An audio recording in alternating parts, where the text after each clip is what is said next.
joining us. This is Spoon TV, Nelson Glenn. We're coming to you live from the grounds of the legislature, from the Senate wing of the Liberian legislature. And we're here this morning basically to provide you some updates with respect to some of the recordings here on the grounds of the legislature, precisely at the Liberian Senate.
Precisely at the Liberian Senate, and we will be providing you some updates here.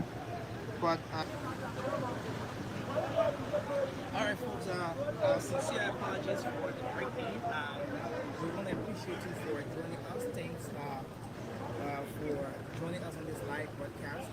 Just let us know, kindly let us know, give us an update, feedback on the audio quality as we try to provide this brief update here from the grounds of the legislature. We want you to kindly let us know what the audio quality is like.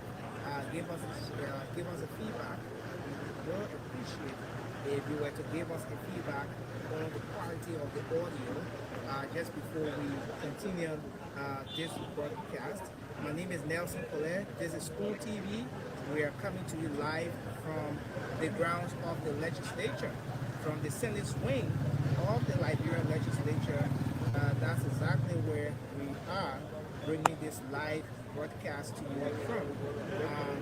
We want to, at this point, give us a feedback on the audio quality as we try to bring you this update. Kindly let us know what the quality of the audio is like as we bring you an update here from the grounds of the legislature, from the Senate wing of the Liberian legislature. We are still looking forward to getting some feedbacks from you. All right, so I'm getting feedback now that the audio quality is good. It's something we can work with at the moment. All right, so again, thanks for joining us. This is Spoon TV. I'm Nelson Colette. So we're here this morning live on the grounds of the legislature. Early this morning, as we entered the premises of the legislature, first thing is that we came across a group of Liberians. As you see them there in the background, these are workers of a company in Liberia called the Diamond Mineral Water Company. Is a beverage producer in the country. They've been here providing, presenting their plights before their representatives. Of course, the folks here came here as early as 7 a.m. this morning, and they've been presenting their plights to the legislature. Well, the folks met with Senator Yaya Nimlin and Senator Bodo Cannon of Grangida and Bapolu counties respectively, and they presented their plights.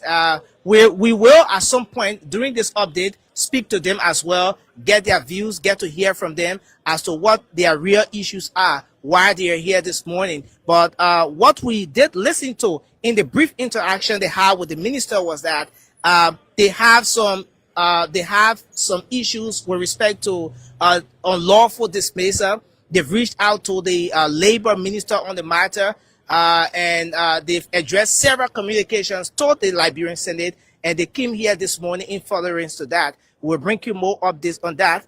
But also this morning, as early as 9 a.m., the pro tem of the Liberian Senate, Senator Yomli Kanga Lawrence, did have for the first time a live media engagement with media, the respective journalists assigned here at the Liberian Senate. And during that engagement, she was telling the media or the Liberian people by some of the things, some of the undertakings here at the level of the Liberian Senate. The pro tem did elaborate more on the recent engagement she had with the third senior leader in China during her recent visit when she went to China on the conference. And of course, most of you are aware, we had updated earlier that following the visit, the pro tem disclosed that the Chinese government has decided, she advocated in the first place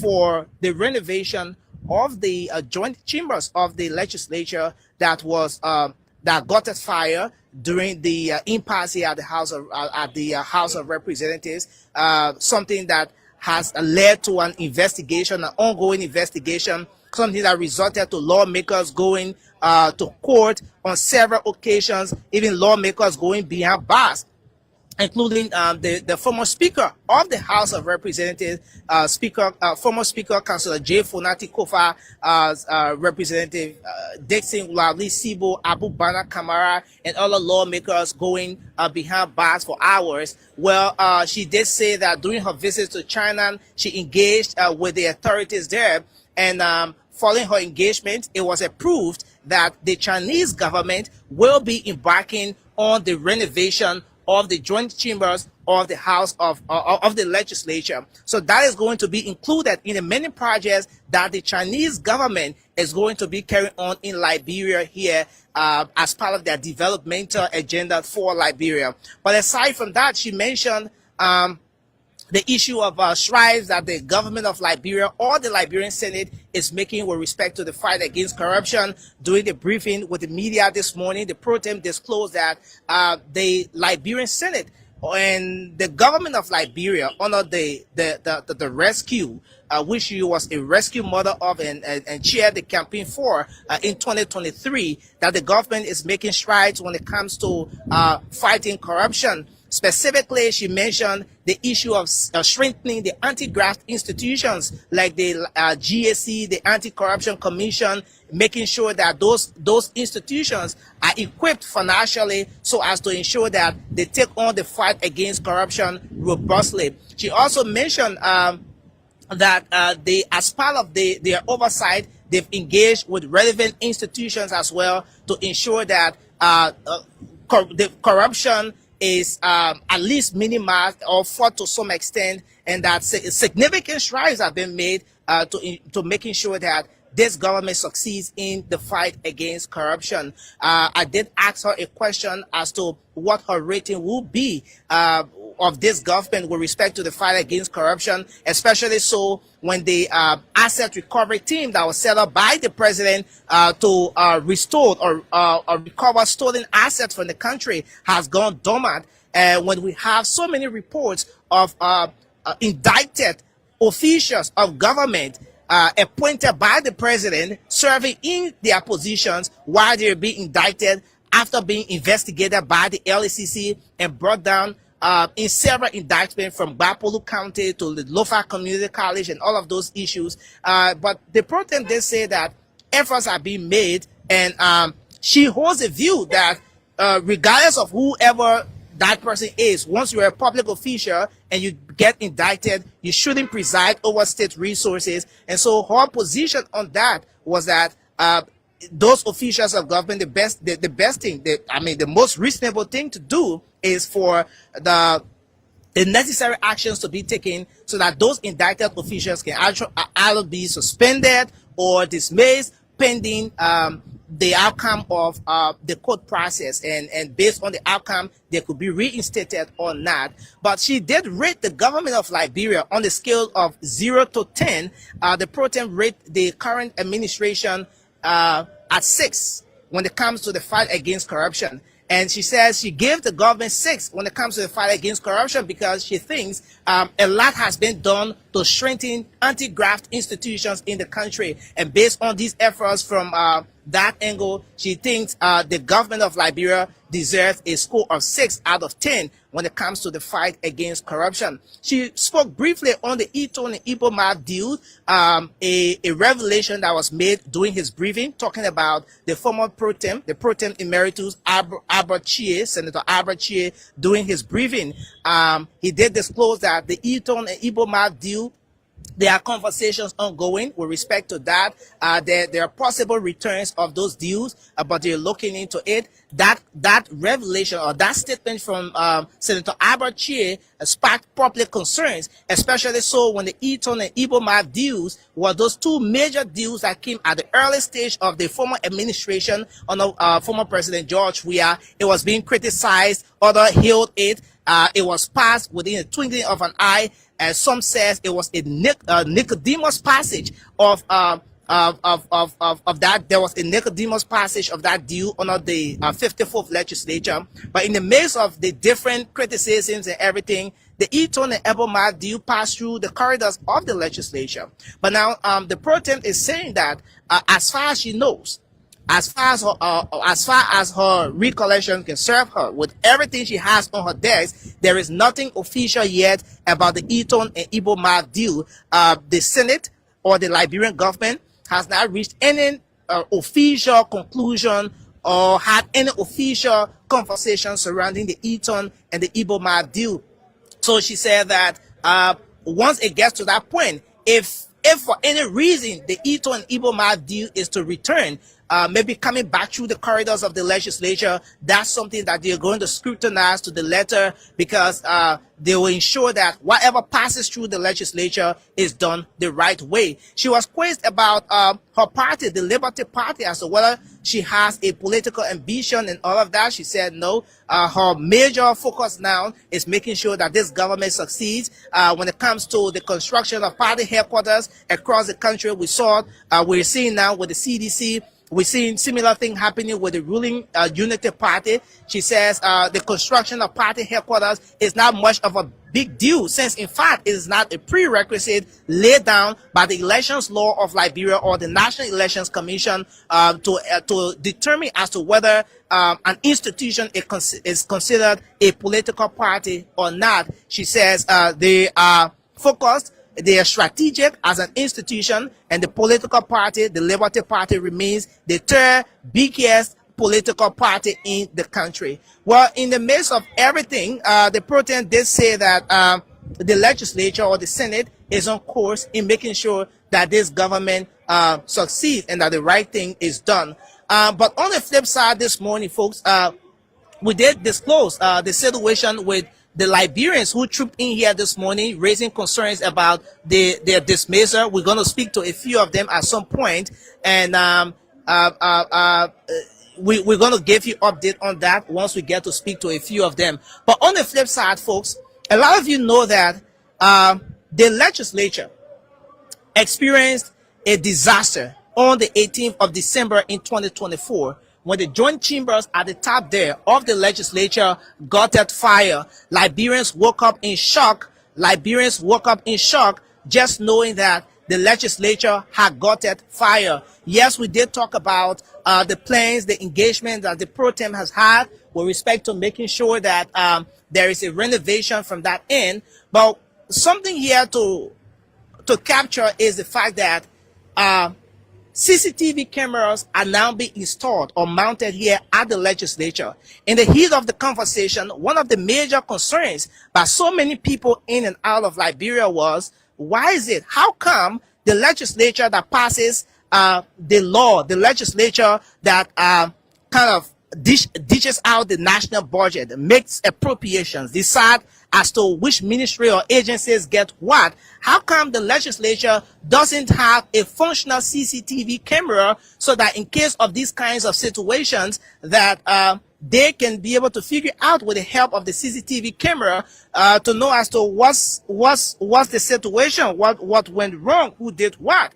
And so about a year after the situation, the CCTV cameras are being mounted now at the legislature. As we zoom in, you see one of the CCTV camera is being mounted there. Another CCTV camera at the far end there at the house's wing. You have another CCTV camera mounted there, and you have several others mounted at the back of the building, an indication that those concerns that were raised by Liberians with respect to why there isn't a functional CCTV camera at the legislature, those concerns now are being addressed, and CCTV cameras are being mounted here on the grounds of the legislature. Well, another thing to bring to your attention here is that there are a few senators who are coming now.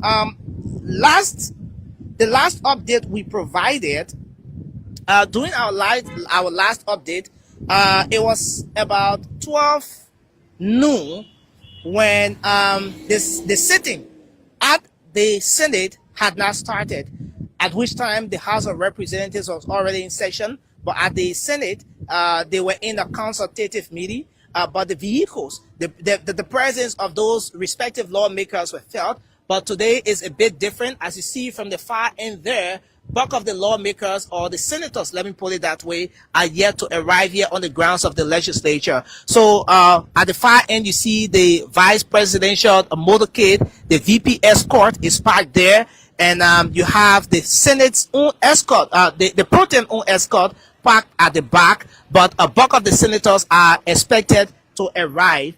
Bulk of the senators are yet to arrive.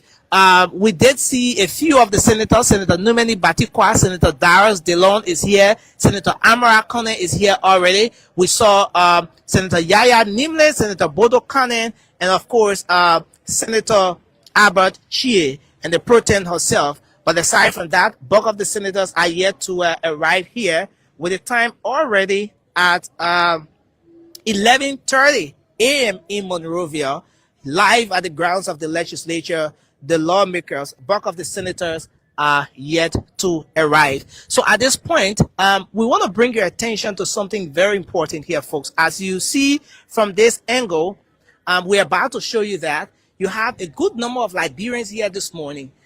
They've trooped in at the grounds of the legislature, trying to get the attention of their representatives, the people elected to represent them, either at the county or district levels. 73 representatives, 30 senators here on the grounds of the legislature. The folks are here this morning, the men, the women.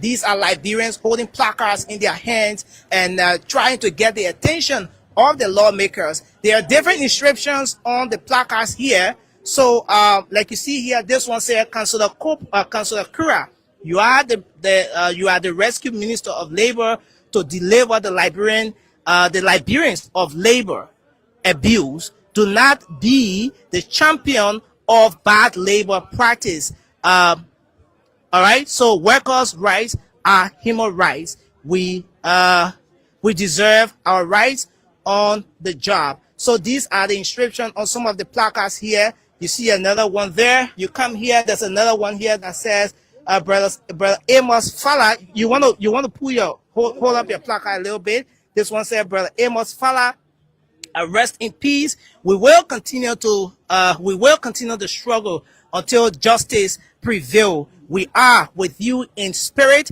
Rest on, brother. This is another inscription here on one of the placards, and you see the photo. I believe he's one of their colleagues. We'll speak to the folks here shortly. Another one here says, Councillor Kura, our brother is gone. This in the struggle, and his family are crying because of your support. All right, for the bad labor practice in Liberia. So these are different inscriptions you see here on the placards. And the folks are here this morning We want to begin the conversation with some of them here this morning. Let's start by talking to our own mom here. You want to stand up and talk to us? Let's know exactly why the folks are here this morning. Folks, we drove in at about 8 a.m. this morning and we saw the people here in their numbers. Hello, ma'am. Welcome to Spoon TV. Yes, What's your name? my name is Shelley Colley. Okay, madam Colley, why are you here this morning? I here because they play working, the factory very wicked. For me, I have worked with them for 10 years. But the people, they say they insure up, but when you sick, you will treat yourself. Even what the son in say? Social Security, the poor get their own office. They talking money for us, but when we go to the office, we can't get it. The poor here say, I want it not there. The people wicked to the extent that other people get say they now want to. One of our friends said, she go say she pay that we call them say they now even say pay attention to us. What is the name of the company? They call National Beverage. National Beverages. Yeah. How long have you worked with that company? 10 years. You've been working there 10 years. What do you do there? I buffet biscuit, the diamond waters, soft drink, yeah, candy, Okay. buffet drinks. Then Okay. wine. So you guys produce different kinds of items. Yes. So what's your call to the government this morning? According to the government, the people, when they do any bad thing to us, they can always tell us that brought government in their pocket. So I really want to know whether they choose that brought government in their pocket, because from the time we start the case, whether they can bribe them, me I not say they can bribe them, but I coming to know that they can bribe them, because if they're not bribe, by now our case they sort of solve our case. All right. But now we now know what's going on. That's why we got to know in the words that they will help us to know what they may what's supposed to our case. What are you thinking on? Thank you very much for talking to Spoon TV. Hello, how are you? What's your name? Yes, my name is Mary Fopa. Okay. Mary Fapa, why are you here this morning? I'm here this morning because I'm working with National Beverage for 11 years. I started working there 2013 as data hire. From 2013 to 2015, I was employed. After that, the bad labor practice have been there. No benefit. You work, you can't achieve anything. You work for a company, you don't have anything to show. The people have the belief that if you don't win, if you enter the company, they will get rid of all the workers. They put say, oh, what they're there, but like union will win. And they've been fighting the union leadership, they've been fighting union. For every time union try to enter, they will fight the union will not enter. But this time around, union come. Union enter, union won the election. After the election, we went to the inauguration. After the inauguration, they went in agreement with the union. After they went in agreement with the union, the management, the union, they went in agreement. They said that they were going to be giving our benefits whatsoever that belongs to us. When worker gets sick, they will carry worker to hospital. Where those benefits coming? Okay, the benefit and salary increasement. When worker gets sick, they're responsible to carry worker to hospital. When B-Day coming, they are responsible to give up. Did you get any of those benefits? No. Since we signed the agreement, they have not fulfilled their When did you sign the agreement? We signed this agreement in January. Since January, the agreement was signed. The management been owing us. So what is the main reason why you are here this The main reason why we are here, it is because after the agreement, the employers, the employee went on strike. And the strike that we carry on, it was from the labor. We wrote the labor and they gave what they go ahead. After they gave what they go ahead, after the strike, they put stop order. We shouldn't enter the company no more. You guys shouldn't enter? Yes, they put because you guys had a strike action. Thank you. Because what was the strike action? Was go slow because they refused to get our benefits. So you guys decided not to work because they were not giving you benefits. Yes. Until when did you launch the go slow action? It was launched on the 28th of July. From the 28th to the 31st, after they go slow, when worker went back to work, they put stop to us that we shouldn't enter. And in fact, they will dance or they will not get a dance. So How Dama in the company telling people that we will not carry a benefit $5. I will stay here, I suffer for the company, I work for good 12 years, I will not carry benefit. How Dama will not call me back to work. Joseph Walker will hear this. The whole world will know. What do you want to say? Just find out. Yes, what I want to say is that I want for the government to work up because like what the man say, the government is in our pocket and they can say we'll go from place to place.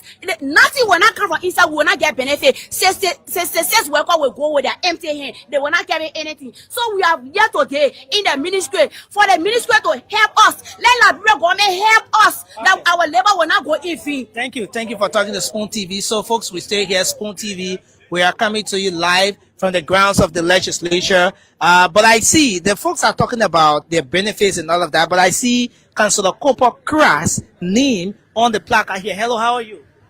Yeah, I'm fine. Who is this person's photo we have here? Amos Fala. He's one of our police. Okay. Yeah, we all that were putting us up by the company. First of all, Miona Miller Davis. Okay. What sort of job do you do at the company? What do you do? I work in the production room, called the sewer room. We the one do the chemist work. Okay. So you're a chemist, or you just got the training and then you? Yes, Okay. yes. So I mean, why are you here?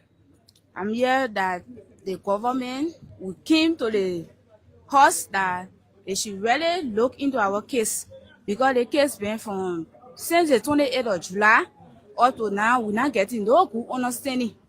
So the Ministry of Labor said that they put all the ruling, but since then we can't hear anything. When we ask, they will tell us, they say, oh, you wait for 14 days. We ask, they say, you wait for 30 days. And all the 30 days, we have been waiting for it, a finish. So now we decided to come to the house, that the house will please help us, including the president. Okay. They should please help us to resolve our issues. Thank you. Because our children are not going to school. We are our landlords, they are giving us hard time for renting. So we are appealing to the government. We voted the government because of of good things. We know that the government will do good things. What the people saying now, it's not true. So we appealing to the government that they should please look into our case. All right. Because the only people say that the government is in their pocket, and we say we not believe it. So the government shouldn't please, the government shouldn't make us to believe that yes, what the only people say, it's true. Thank you for talking to Spoon TV. We appreciate you. We want to talk to the president of the group. I did see him engage with the Senate's Committee on Labor, the chairman of that committee, Senator Yaya Nimle. I saw he had a brief engagement with Senator Nimle. Hello, sir. Welcome to Spoon TV. Yeah, how you doing, sir? My name is Francis S. Daniel, the local union chairman for Diamond Mineral Water Company. Okay, so it means that you are the president or the head of the group here. Exactly, so I'm the head. Why are we here in the first place? We are here because we have been dismissed by the company. And then the Ministry of Labor came up with a decision that we should go back to work. The company should pay us for the time we sit for. And then up to now, they cannot reinstate us. They cannot give our benefits. So are you saying that everyone here from this end all the way to that end, all of those people have been dismissed by the company? The company dismissed 66. We are even more than this, but some of our colleagues are sick. That's why they were able to come. Why were you guys dismissed? And when were you dismissed in the first place? We were dismissed from the 28th of July. While we were dismissed, we carry on our action. That is the go slow due to the violation of the agreed CBA that the company and us signed. But then they don't want to comply by the agreement. We filed in a complaint to the Ministry of Labor since April. We've been engaging the issue with the Ministry of Labor. We've been addressing the issue with the Ministry of Labor. And then the Ministry of Labor could not resolve the issue. So from the 28th of July, we went on go slow.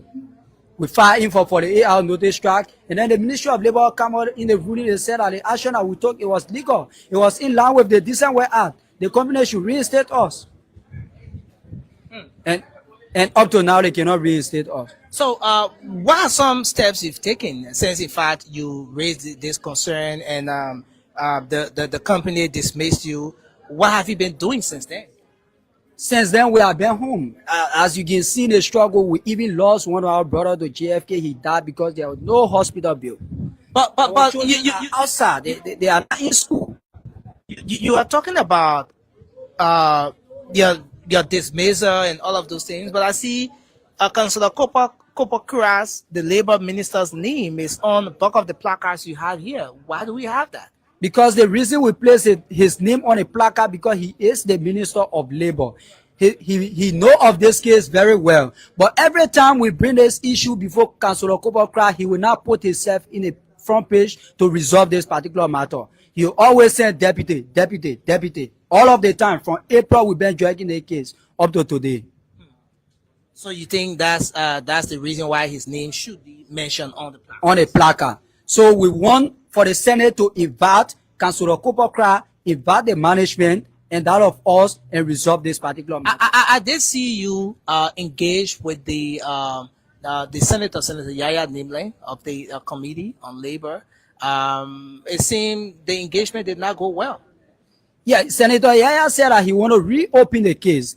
He might believe that if he want to reopen the case, then that means it should be reopened by the Senate, not by the Labor Ministry again, to no longer carry the investigation. Because the Labor Ministry already been carrying the investigation from April 2025 up to now, it cannot be resolved. So Senator Yaya is telling me that he want to reopen the case. If you want to reopen the case, I will agree with him. But it cannot be reopened by the Ministry of Labor no more again.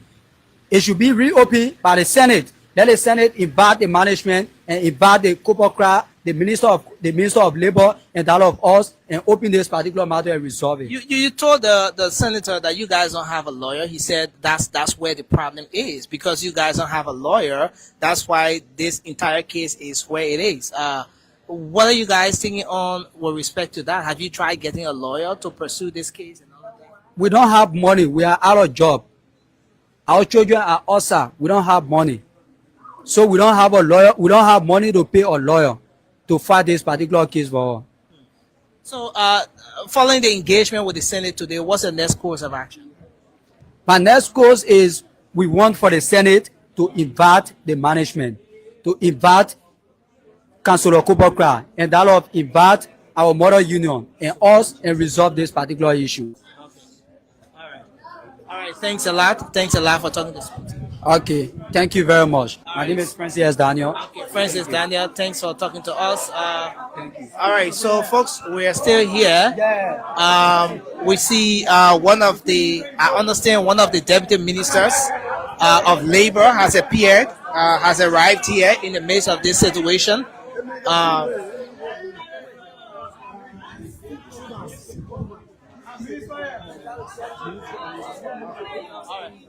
So I understand. I understand that he's one of the deputy ministers of labor. I think he. Okay. All right. So he's engaging with the folks. But let's see if we can have a word with him. Let's see if we can. Good morning, sir. Welcome to Spoon TV. Thank you. Minister, I see you here this morning.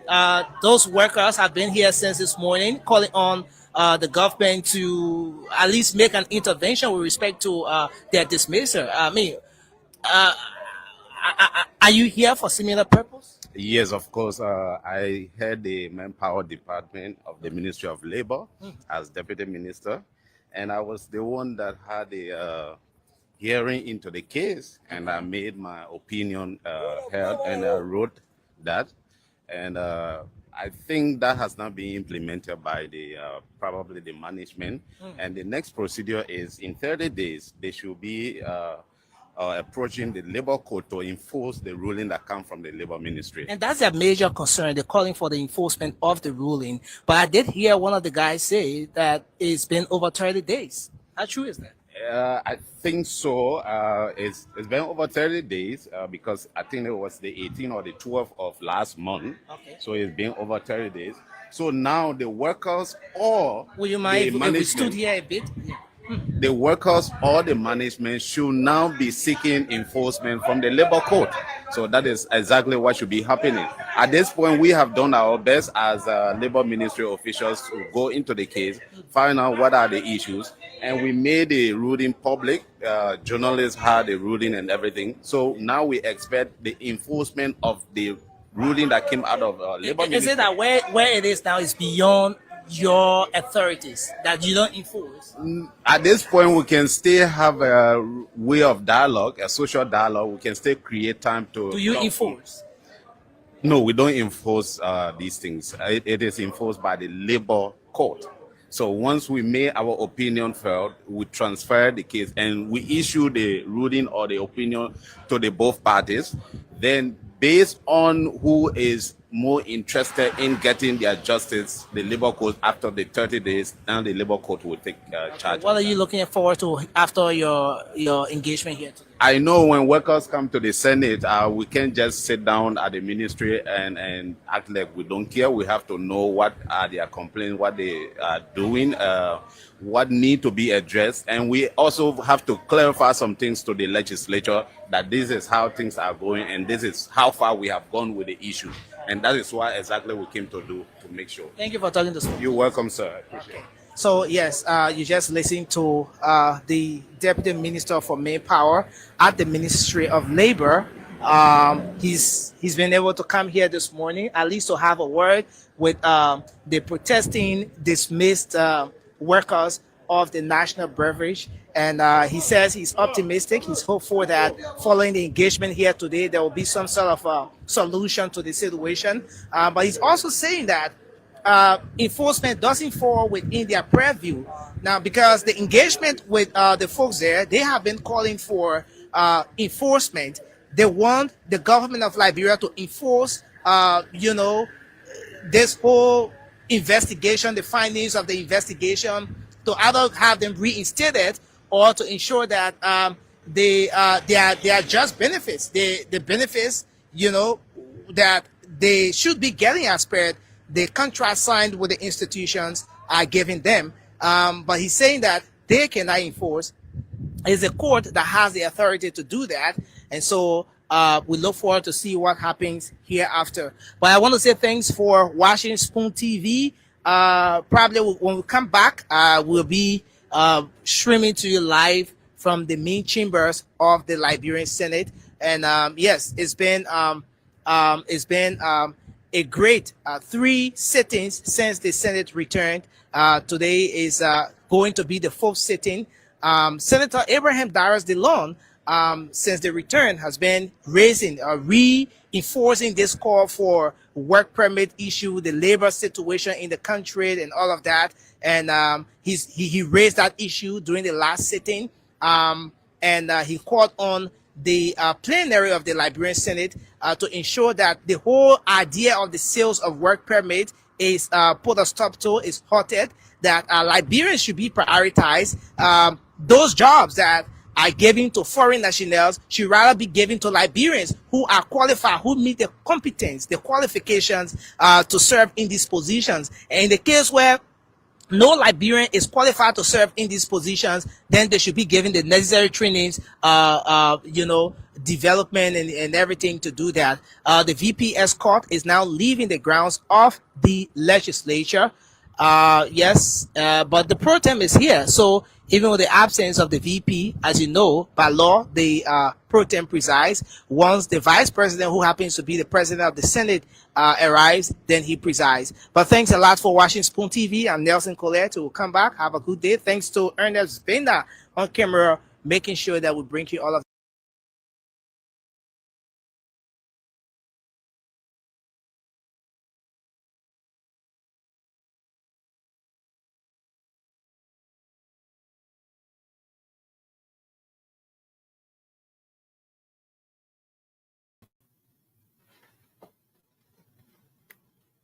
Good evening, good evening, good evening, good afternoon, good morning. Wherever you are, I say hello.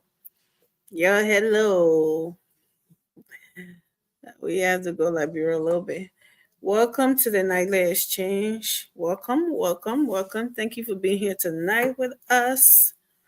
Welcome. Thank you for your time. Thank you for your patience. Thank you for your love for Liberia, because I'm pretty sure that's the only reason why we all do it, right? Love for Liberia, not because you love Amy. You don't know me from anywhere. You haven't seen Amy before anywhere, so you're not here to see Amy because you Oh, I want to go see Amy. Oh, I want to. No, you're not. You're here because you're trying to hear what we have to say, young Liberians put together on the platform and try to, say their own piece about Liberia, what they want to see, happen in Liberia and what is going on. And that's why we come here. And you also, even though you can join us, you don't want to because the invitation is yours to do so. We put the link in the chat room in the comment section for you to do so if you want to. You don't want to do it, but you're still here though, watching because you care for your country. Let me know if I got it all wrong. If you're here for something else, let me know in the comment section. But I'm pretty sure I'm right. So, thank you. First thing first, like Amy always says, right? Go to your YouTube, go to your Facebook, go comment, subscribe, share, follow, and come back here so we can talk. Okay? Please do so. Please do so. Don't just come here and watch us making fool out of ourselves or making ourselves look good. Whatever you think about us, right? Don't just come here and watch us do that. Help us share it to grow the platform as well. Help us share it to everybody else. Let other Liberians see it and come on and support. That's we all can work in government in Liberia, but we can support in doing, the little things, the bare minimums. We come in, we talk. Sometimes you never know. People in authority see these things that we are concerned, young people concerned, and they listen to us. And you, on the other hand, you're sharing it, right? So you're making us to sit here, to come in every day to sit here. So everybody contributing in some kind of way, So do your part. Go ahead, share, subscribe, and comment, and then come back so we can talk more while we wait for the rest of the people to come on. As you know, Amy will be on here ranting till they all get up and start dragging their feet to come on. But it's okay. I'll be here. So thank you. Let's chit chat. So I decided to play that video because Lord have mercy. These things happen a lot. I know. Shout out to Nelson from Spoon TV. Spoon. Nelson used to be our host on the Spoon late night show. The same crew over here now. So Nelson is at Spoon. So Nelson is working at Spoon. So he couldn't be the host yet. So we had to do it ourselves. But since the late night show, we are over here. So shout out to Nelson for that recording, for that interview, for that, engagement. So I decided to play that video because even though Nelson was there to cover the Senate, but what happened in the midst of that, with the staff from this company, I forgot the name. I hope you remember it. Foreign company, I would say, in the country and treating them badly, and they have been trying to engage with the labor minister or labor ministry, and the labor ministry claims that they came up with something, and that's going to be one of our topics tonight, so we can talk more about it because these things have been happening in our country a lot. It's been ongoing for people. Those of you who grew up there, who knows the issue. We hear about these things a lot, right? And these people always bold to stand in front of their workers and tell them these things about the government being in their pockets. And it's disturbing because that's the only medium, that's the only weapon that these people have to fight for them, right? And if someone coming and telling you that, I can't even imagine how helpless you might feel. So it's good, and I think I like what they're doing taking it straight to this legislature and to add our grievances there. I like that more than to just stick with the ministry. I mean, they engage with the ministry first, the Ministry of Labor, and then they see nothing happening. So now they are taking it to the legislature, which is a good thing. I like that because, hey, they if the minister don't want to answer to them, I bet he can answer to the Senate or the House. So some of these things we have to really our people have to look into it, and then just new Liberia that we want to see. These are some of the things that we want to see taken care of, because you cannot go in these people country, and there's no way. People always say that, oh, when you're saying these things, you don't want foreigners to come in your country to do business and do. No, that's not it. That's not it at all. No country in this world would just be there by itself without foreigners being there. And they got foreigners from everywhere in every country. But guess what? Guess what the difference is? There are laws, there are rules in those countries that they that govern them. They don't just go there and do whatever they want to do to the citizen in that country, or to just do whatever they want to do. Unlike Liberia, right? Liberia is, or should I say Africa? Well, we know about Liberia, so let's talk about Liberia. Liberia is one of the countries that we've seen that a lot. Like, people just go there and just do whatever they want. The laws, the things they can't do in their own country that the government or the laws will not allow them to do. Liberia, they go there and they just try to they just run over the people. And these things happen when you don't have your government fighting for you. People in authorities that's supposed to hold these people to an account. If they are not doing it, that's what happens. So that's what we have in Liberia, and it's been happening. So these people actually say it to their faces and say, "Yo, government is in our pockets," and that is disturbing. That is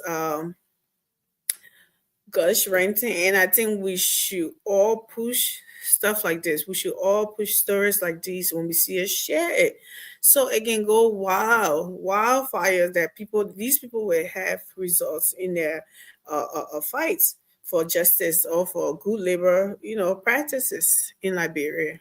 And as the been in this fight, some of my colleagues even passed away. How it's sad. It's sad. Okay. People been there 16 years, 14 years, 15 years, and there's nothing to show for it. There's nothing that is like, and they're taking insurance and everything from them. How can you treat another human being like that?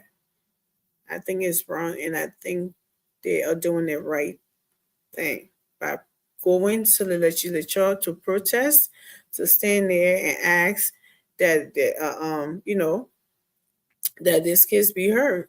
And we are gonna be here and say our part to it, our own, to help them spread this story. And I want you all to do the same thing, share it, so it, this I mean, these could have been anybody family members in Liberia. Okay, we have our families there. It could be anyone. It could be your families working at that company. It could be, your friends working at that company. You want them to, even if you don't know anyone there working there, just the fact that you are human, you're working. Would you want to get treated like that? Would you want to be treated like that? You should put yourself in those people's shoes and help them, standing up with them in this fight, by just doing the bare minimums, by lifting all your finger and just sharing it and just talking about it, telling somebody about it. If you know people in the legislature, share it with them. Let us see it and take actions and do something about it. Let these people stop running with, impunity in this country, believing that nothing can be done. They can just come in the country and do whatever they want to do to the citizens and treat them anyhow. And nobody, before it used to go under the radar, before we didn't have all of these exposure to, social media and all of these things. And that's the good thing about social media. There are a lot of bad things to it, but these are some of the good things that social media got, because a lot of things that used to happen and go on the rock that people will not know about it, to talk about it or to help the victim fight is no longer like that. So that's one of the good things I see about social media, of the multiple bad things that I that I know about. But social media also, we're sitting here talking every day, and people in Liberia can hear us. It wasn't that easy years back, right? I don't think it was that. So that's one of the good things too. We can be in any part of the world and still fight for your country, and still have a say in your country election, and still have a say in what happening in your country. That is awesome. Without looking in the little brown pots with the water in it. No, that's African man on technology.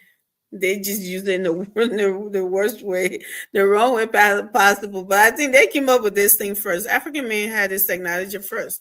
Being, being here, and you can see somebody in the pot, in the water pot, right? That was them.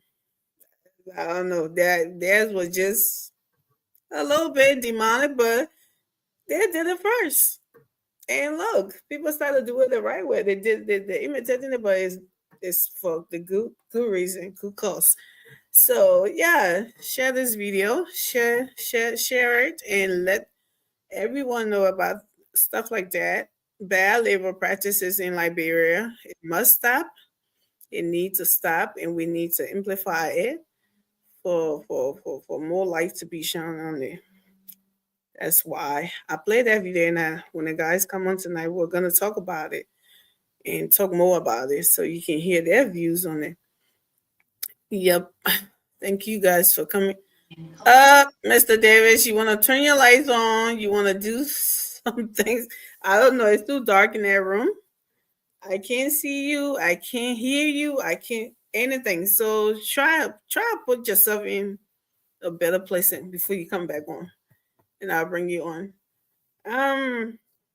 Yeah, there are a lot of things, and we're also gonna talk about tradition today in Liberia. The president pushing on that, trying to ban some practices in Liberia. Tradition. I wish some traditional people could join us on this show today to talk about these things. Because when I'm talking about these things, I like to have people who know more about these things, right? To come on and debate the issue and tell us the pros and cons. Maybe we would be talking about the cons, and they can tell us about the pros, right? So, but it's kind of a one-sided discussion if you don't have anybody like that who, proclaim to be a traditionalist. That's because they would know more about it. They would give you their perspective on it. I don't know how much perspective you give me. Some of it I just can't agree, and some of it I do agree, because I mean the culture thing too. But in the day and age, culture should be something that would be, that shouldn't be harming people or hurting people, should I say, right? So, or it should be, the choice. If people don't believe in that, you shouldn't be making people. You shouldn't be forcing people to do those things. And a lot of things, even people who believes in it, when they don't even want to do it, they get people have no choice. They just grab them and push them in, stuff like that. So the president is banning some things, some practices, traditional practices that that is harmful. So we will talk about that as well.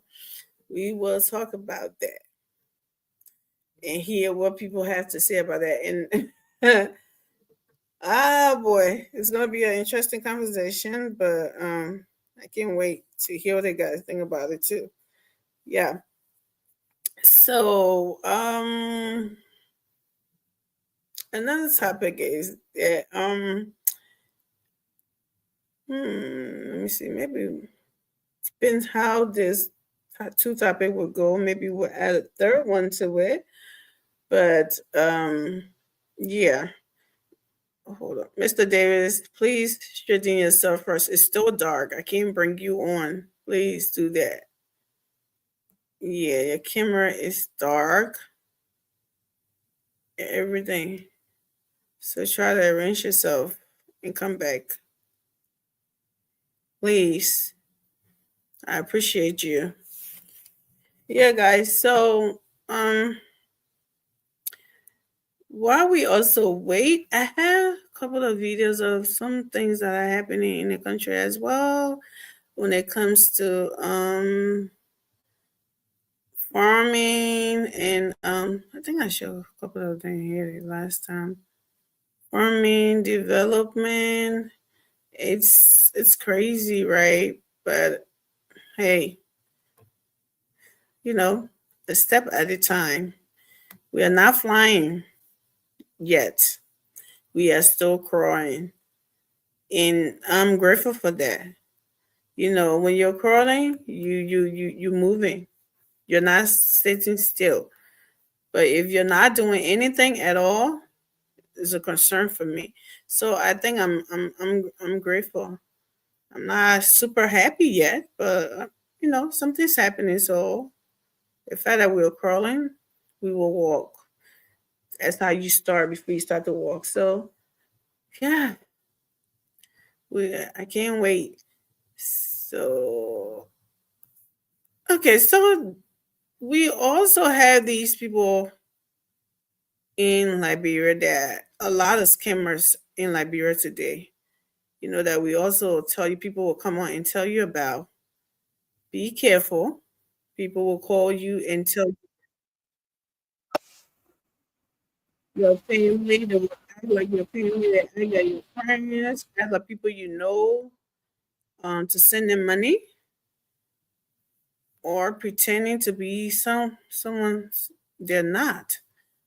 It is really happening a lot today in Liberia, and we gotta be careful about that.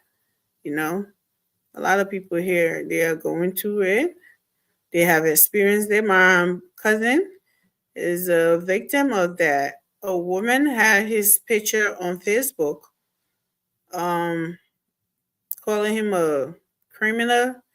He's a thief. He should turn himself in. If anybody sees him, he stole $300 from her, and this and that.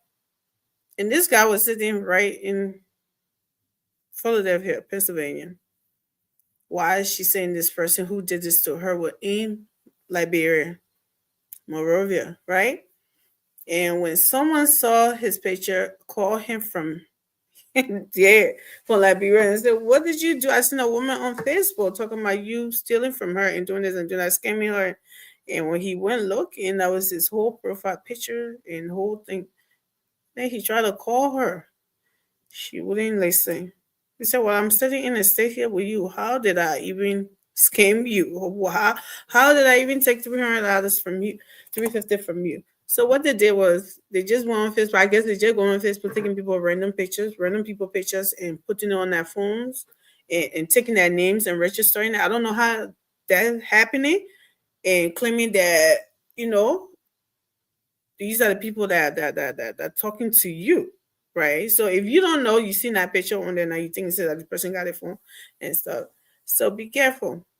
And when she's found out, it was not my cousin, it was somebody else. And so that's how she lost that money. So let me play this so you guys can see here. While I await my colleagues.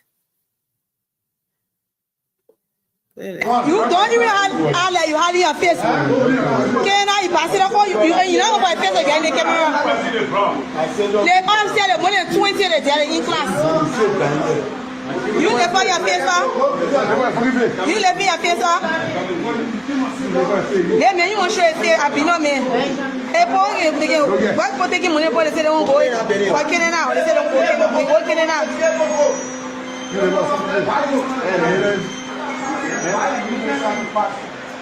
I'm coming for that. Yeah. Come you go now. Finish taking a picture. Mommy, what is it? How do you feel for? When you first see you pay a favor. So these people are taking it to another level. Telling people that they can bring them to Canada, and people, I don't know, and people fall for these things because you know this person, or if you don't even know this person, they just come from nowhere, come telling you that, oh, they can make you travel. What makes you think somebody had that kind of connection? They will come looking for people like you. They don't even know you. They will come to you to look for you in the street to give you give you visa to travel. They'll be using their own family, themselves, their own family and friends. They will not come to random people that they don't know. And then you see them asking for money, and you haven't been to the embassy. Do they even have Canadian embassy in Liberia? Like, I think they're taking them out of Liberia, taking them to. They said they'll go to Ghana and do this and do that. The country is already hard, right? People are catching it and doing it. Then you have people there that just doing this, scamming people. How dare you? I am going through the same pain you're going through. Like, what makes you think I'm the one you're supposed to come get your own from? You know, it's and I'm so glad they're arresting them, they're catching them, because this has got to stop. These are the old Nigerian something that Liberian people can never, like, well, some Liberians can never imitate the good stuff. Everything they take from a country, they always look for the bad things to imitate, and these are the copycat thing that they're doing now in Liberia. So if you know someone like the Nelson too from Spoon, Nelson Colette, the last time he had a video out there telling everybody who knows him to not.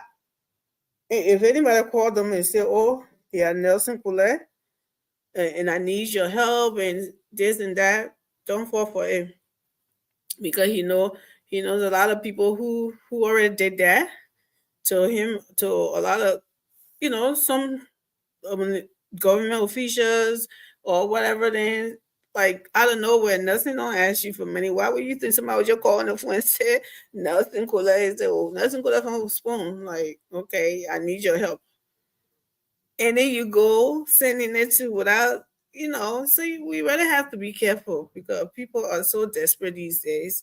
They are doing a lot of bad things, and I'm glad that they are catching on to them, and we really need to be careful with that. Seriously. Yeah. So then that's kind of.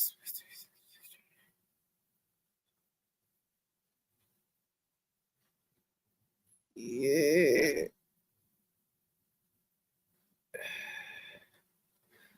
One second, y'all. Let me read it.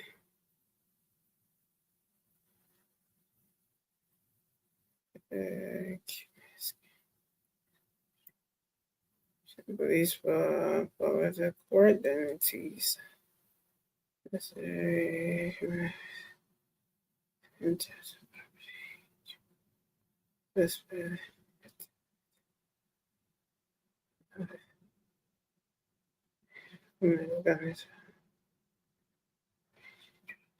Okay, so yeah, this is the Instagram I'm talking about. It's my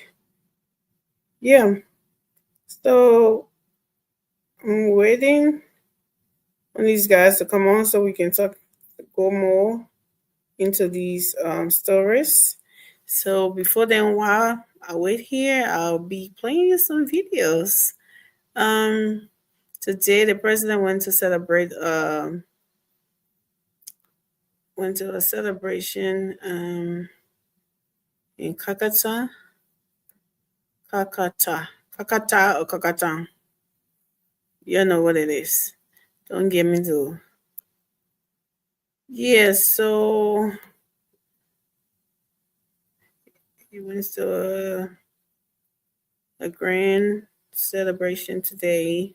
So while I wait for the guys, let me try to play some of the videos so you can see our President Joseph Numa Boakai, President of the Republic of Liberia.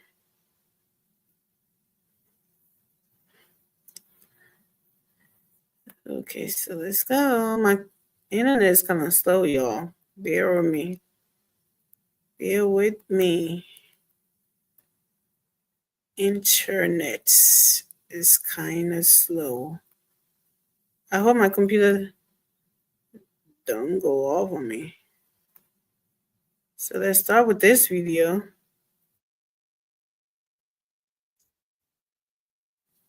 I go back and see. Then we're good. Okay, so this is the United Nations Day celebration.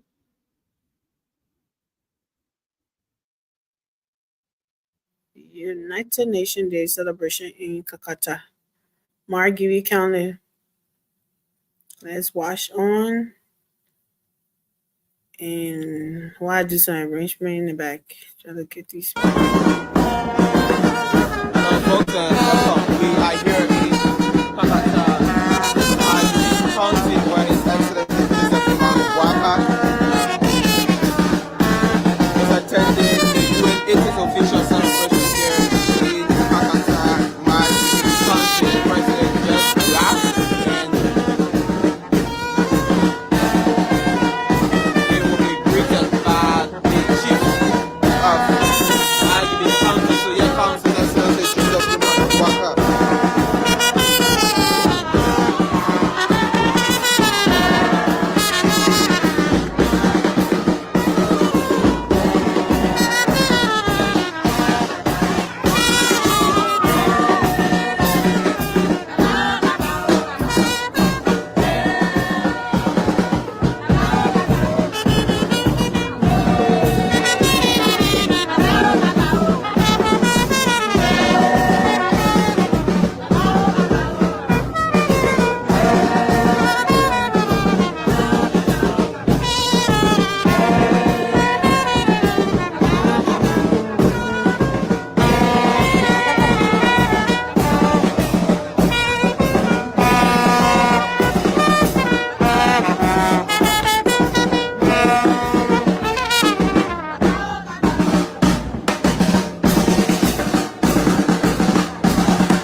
Walking through the streets of Kakata, and this is held at the Booker Washington Institute and has been greeted by students, community leaders who have come lining up on the road. As you can see, the street corridor here, this is the main street of Kakata, Margibi County. Our students come out to greet His Excellency Joseph Newman Abuakat as he walks through the street of Kakata. His bid walk beside him, but right beside him is the superintendent of Margibi County. That's the superintendent there, walking alongside His Excellency Joseph Newman Abuakat.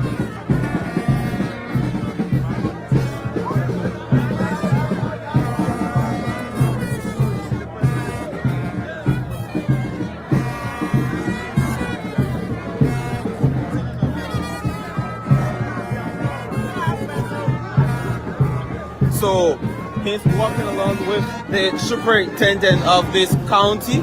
That's the superintendent. They're walking along with His Excellency Joseph Newman Abuakat. And as you can see, students, community leaders have come out in their numbers to greet His Excellency Joseph Newman Abuakat as he walks through the street. So now he's trying to board his car, a vehicle, and then head to where the program will be held. So folks, we will be joined back as we get to the main program hall. We're trying to book our vehicle to be held. So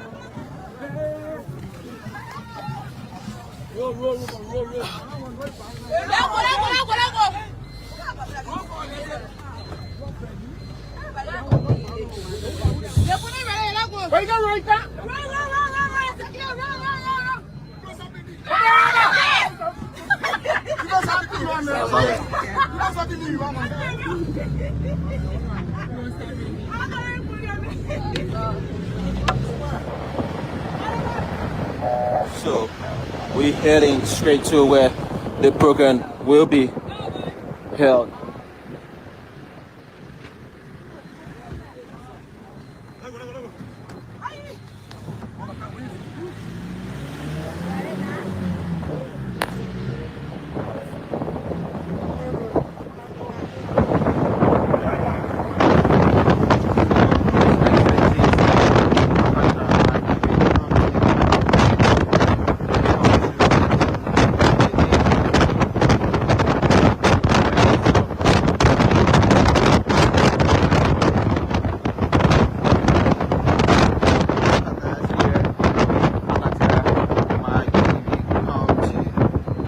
At the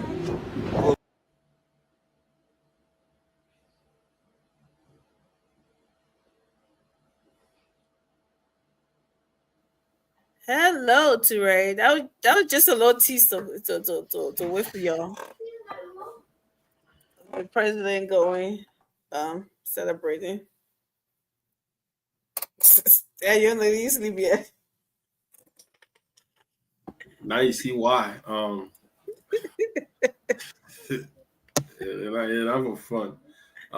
But yeah, No, I but I mean, also got to take a shower. I'm still here screaming. He ain't getting his up yet. trying He to just gave get an it. hour playing with his friends. Sweaty, dirty. This little, again, one laying in the bed looking like that. I'm like, and this is a light skinned man, but he's not in the dark just because he did dirt. The boys, Well, and you know how Texas sun is, right? They would put it under the sun. And like my son would come home with all his cheeks red. And I'm I'm looking like, okay. He said, and then he was saying, we have to go outside. We have to go outside. I said, telling you, a black man, you already got enough tan. Your cheeks is easy. You're spending the little white woman with that little pink little cheeks. You're muted. That's exactly what I'm about to say. I say it's not about the dirt. It's almost the dude. He's in Texas. Yeah, aunt, this son. and he's an athlete. He plays football, so he's always in his zone. Always in his zone. Of course. So it's not because of dirt. So don't play my man like that, hear me? Don't play my man like that. He still is dirty. I'm not gonna tolerate that. We're not doing that. What's up, Eric? Why Eric look like he lost? He came on the wrong show. He always looked like he lost. No, He like, I'm where not- am I? I'm not lost. like a deer caught up in a headlight. You know what I mean? Like, Yo, Eric was convoluted last night. I'm not even gonna say that. Like he was Eric was like motherfucker last night. I don't know. I remember on the show last night. Honestly, I should not join your show last When mama night. get his little something back, the little he throw something up. look, man, hey, some days when you don't have it, man. Just take the night off and go to bed. Eric was disrupted last night. Look at him for long. I was like, oh, all of this do yeah. Something not Something not adding up, man. Yeah, The not my feet. yeah. I had a rough night last night. I mean, you should have Man, ejected me for the man. show. It happened to all of us, bro. When mama has his cup, you never met mama yet. When mama used to go on spoon late night, Something like cup that mama say he drinking water. That when mama drinking water that day, like a whole show will be. I don't So think I it's wanted the a mama cup. Who said, mama, what's in that cup? No man, that water. Yeah. That water. We'll be talking about Titanic, the man talking about Delta Force 3. People, no, something's not right. So mom got to order that cup. What's in that cup? No man, nothing. That water. He's showing you the water white, but the cup is yellow. What's in the water cup? But yeah, Aaron was complaining last night. I was like, this dude, something's not right with him. I knew it. Anyways. It is what it is. It happened, man. It I have happened. 4 eyes. Down for Drabo.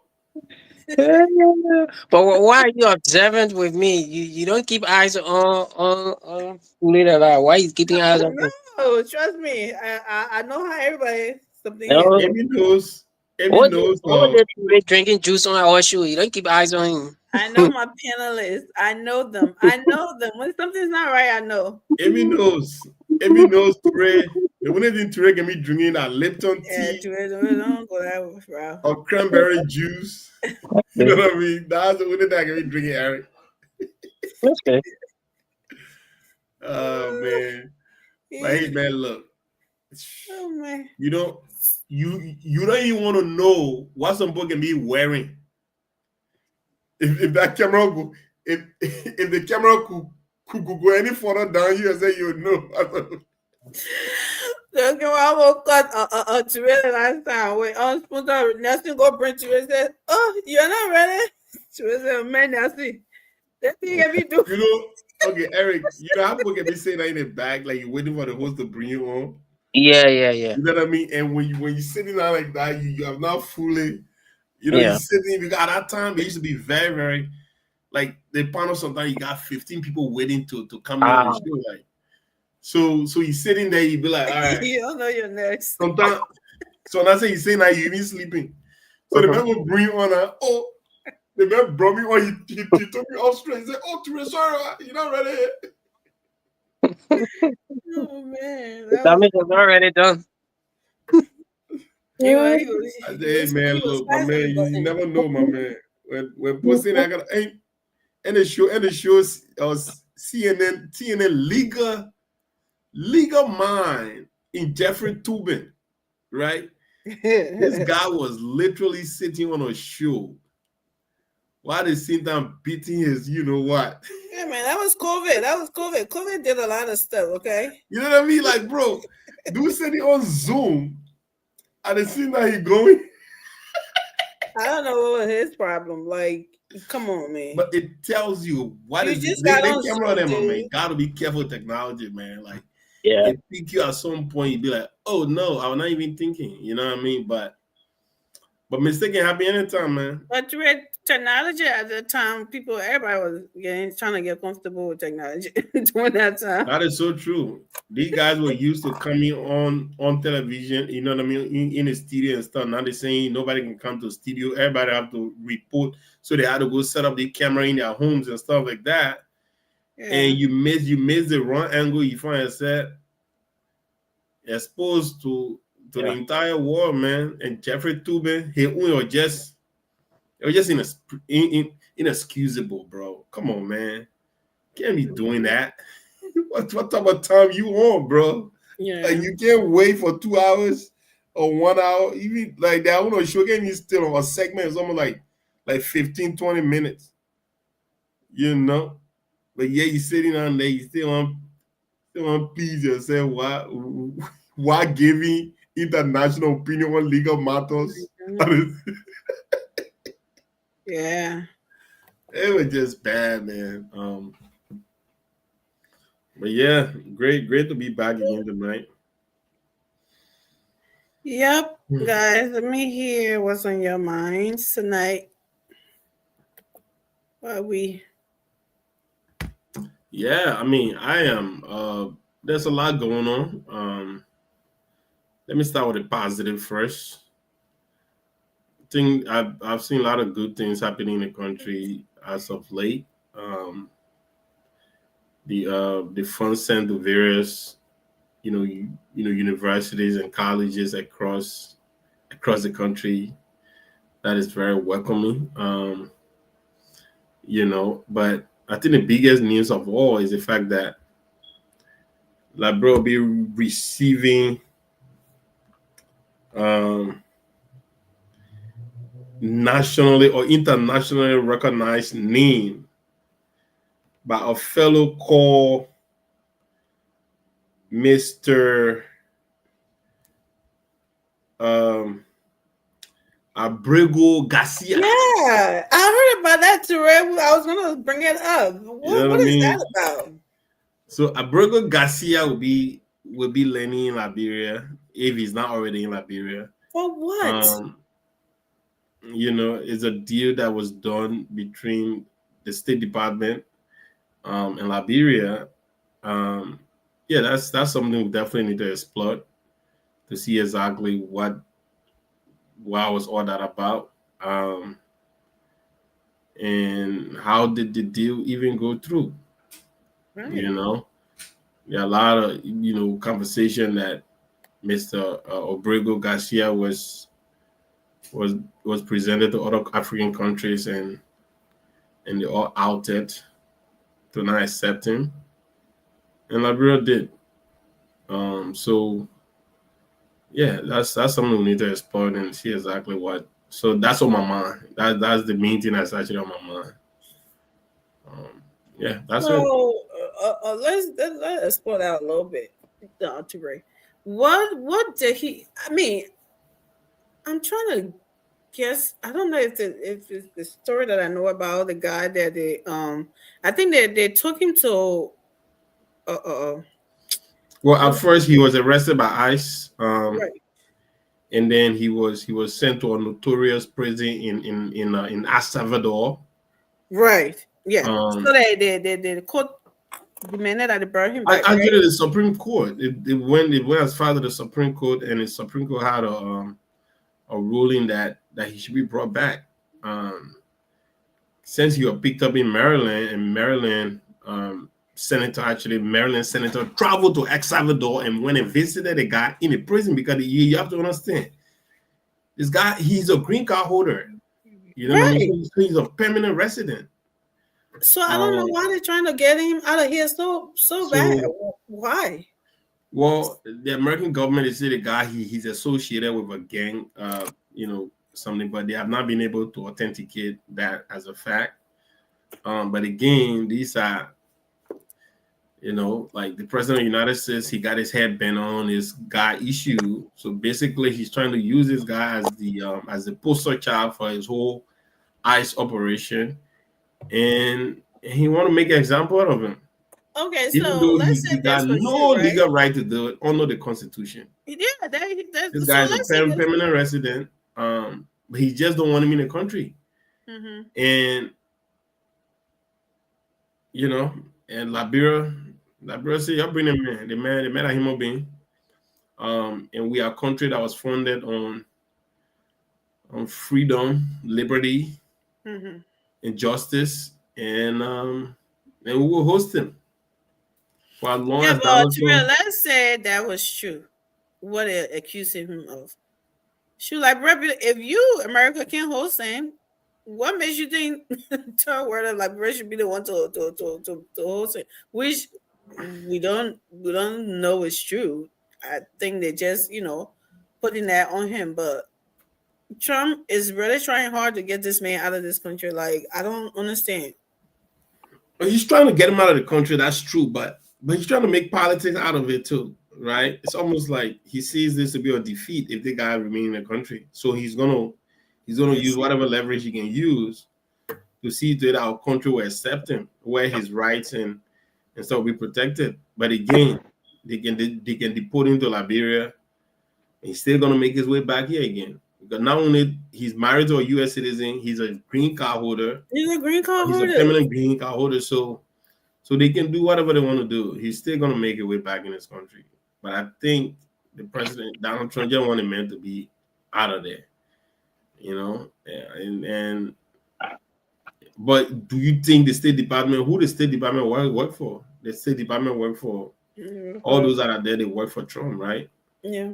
So this is just another political move to make it seem like we're able to get Marco Rubio is Trump boy, so I mean, yeah, and you all know Labrador needs some, you know what I mean? according to people, with that, I don't think he's because knowing his story, knowing what we know, he doesn't. Murray's not come out with off and on today again. The man just got here. His screen going blank already. He doesn't something to be bad, something that we should be worried about. Nah, his story and something. He's not like they're sending like a whole ship full of prisoners and stuff like that. It's just him, and he just got arrested. He wasn't anywhere in prison or anything like that. So I don't see him to be a threat. But let's see how Eric, you want to chip in on this? Because I know you got another stand on it. Let's hear it. What do you mean I have another stand on it? Let's hear what you got. So the first thing we need to establish is that being a green card holder in America does not exempt you from deportation. That's one. Two, even if you are a citizen of America, a naturalized citizen, there are crimes you can commit here. They can still strip you of your citizenship and deport you. Yeah. Yeah. In fact, in England, London, there was a British citizen born there, white lady, as we can say. She went Syria.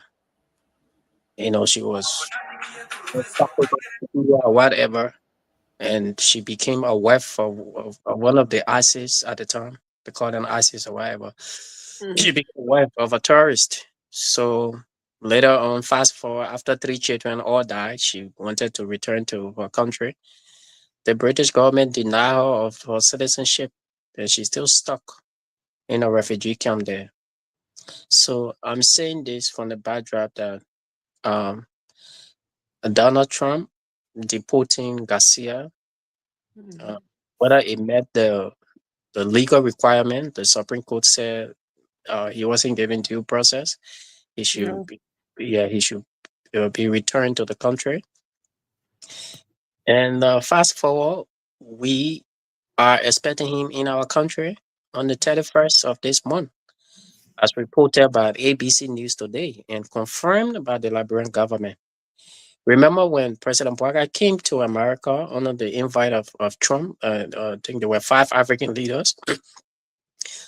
We highlighted it that part of the reason that Liberia was invited, in fact, basically there were 2 reasons: trade and immigration, to accept those deportees. Those were the 2 reasons they invited those people. Rocknessy, I remember Rocknessy asked Mr. Bouaga, he tried to minimize it, this and that, but we as a country, we're not this all that. Today, we are accepting the most notorious of all of the most notorious of all of the quote unquote deportees under Donald Trump. This guy had international recognition. Yeah, it is being reported by the White House that he's a member of the MS-13 gang. Allegedly. I said it's being reported by the White House that he's a member of the MS-13 gang. And already we have our own problems in Liberia. And now that we have become a dumping ground for people, that are nuisance to the American government, that they have to deport them in notorious cells. And now we have begun to, accept them when our own security is still at stake. What measures do we have in place that will provide, protection? Because when these people build cells in your country, it has the ability to undermine your national security. Already there were 1 million worth of drugs that the Americans and the Liberian government, seized right in Liberia there. So Liberia has been a transit point for drugs to South Africa, to South America, because we are closer there. So it's something that we have to tread with cautions. 2 days ago, the foreign ministry said how the minister, not the minister, but the Secretary of State, Marco Rubio, made some commitment about our visa policy, and there were some things that so all of these things come with, give and take. So when I hear people saying, "Oh, it is because of the measures we put in place," it is because there is no measure. It's only because you have agreed to take a quote unquote criminal in your country. Do you know how many countries rejected that man? Almost like 4 to 5 countries rejected him. And who are those countries? Rwanda rejected him, Ghana rejected him, I think Nigeria and another other country, they all rejected him. They rejected him. Ghana I know, but this figure that we're speaking about in particular, he was rejected by these countries. Okay, so no, Mr. Barker, anything is possible. We already drowning. You see, caught her aid to Liberia, which is already having a trickle-down impact on our economy. So right now, anything President Trump said, our government will do it. And if this was the reverse, if this were happening under a CDC-led government, turning the country on fire. Our job, we are bringing criminal, we already get Zogo. People who have had the worst thing to say. But when it comes to the current government now, it may not really that bad, and you were fairly removed from America. We pacify it, we intellectualize it. So this is our country. Thank you. But let's move on to Morris and hear what Morris said. But there's nothing that we heard about this guy except from Trump and his boys, and there's nothing that had been this may be in their country. He's married, he had a green card, he was not in prison, he got arrested by ICE and something with all of this. So we don't know anything that you think or they something they because they're trying to get him out of here, they're trying to look for all those something. So we don't know that for sure. But go ahead, Morris. Let's hear you. Yeah, it's good to be here. I think I will just do what's on my mind would put to restarting talking point. But look, this is what I have to say, right? Every citizen is a citizen of the world. Literally, metaphorically, so to speak, so to put it. The Geneva Accord, I think the 1948 Geneva Accord says every citizen is a citizen, meaning if you are feel threat of your country, you feel threat, the host country cannot force you back to send you to that country. That's why, even though sometimes the politics can be play around that's why I see sometimes when they say, oh, that man, they can't send the man, they rather keep the man or send him, somewhere else. Is it? Yeah, it's international something. What I know about this guy is that I think he was, fast forward, he was a criminal, he was in jail and stuff like that. They sent him back. The government, the Democrat want him to come back to stay, and the Trump want him to go, trying to prove a point, trying to prove a strongman point. And I think the court did not find a reasonable reason for the guy to be sent back to his country, because even the guy saying that his life is at risk. I think El Salvador, if I'm not mistaken, that where he found the right to it. Yes. Yeah, El Salvador. So the politics around this guy stuff is too strong. In some countries, a lot of countries refusing to take this guy is all based on politics as well. And this guy has an appeal. Just in case he appeal and the appeal is approved, he don't have to go back. If the appeal is approved and they go through the case, the court grant him to stay in America, he don't have to go. So it's not something like it has been a definite position where they have decided to send him out of the country, out of America. That is not the case. He still has some chances, which is to appeal. On the issue of Liberia only say yes. See, all the countries have denied him, man. We can accept him just in case. If you ain't got nowhere to go, we have agreed to accept him in our country. And I don't want to speak about the politics around it because these things happen everywhere. Even Taylor, during the time of Taylor, countries around the world refused to accept Taylor, but Nigeria, Obasanjo agreed to say, "Look, I will accept Taylor for this amount of time." That's a very good point. Right. I will accept Taylor because countries refused to accept Taylor at the time. At that time, Taylor living for a year was, fundamental to our peace. So Nigeria accepted to accept Taylor for the time in time. And when they're ready, he turned Taylor over. So sometimes these are the in play. So it's not to say that Liberia tomorrow they already decide to turn the man over. Liberia only say, look, if it at all we have agreed to accept this man, if at all no country have decide to accept this man, we have decided to accept the man. So it's just in case the appeal is approved and the court decides to grant this man will stay in America.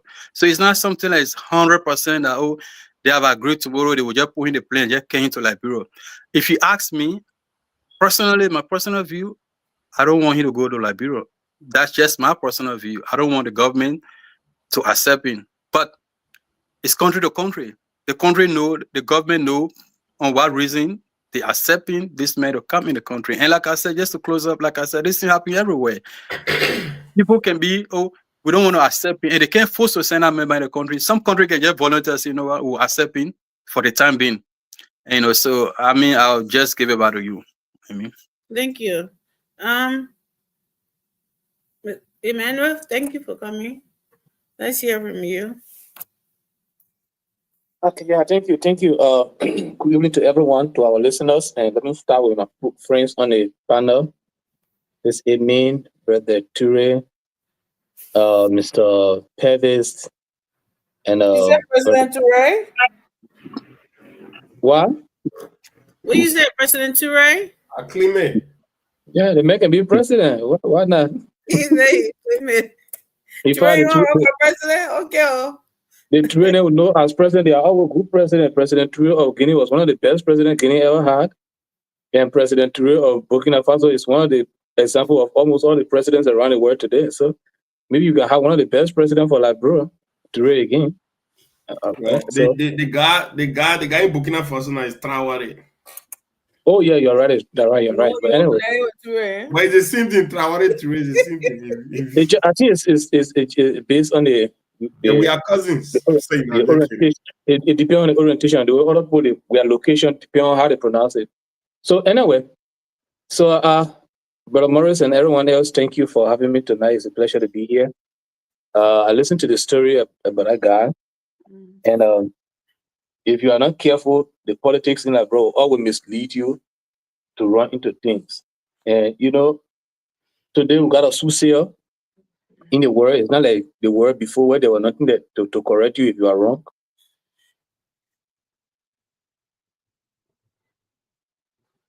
You didn't commit any crime. You were mistakenly deported to Salvador.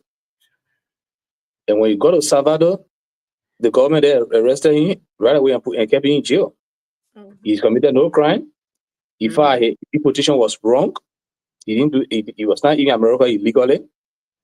But now, his own country arrested him and kept him in jail since since March. Then he got to the country. Now, the people challenge him here. The people challenging him in America here.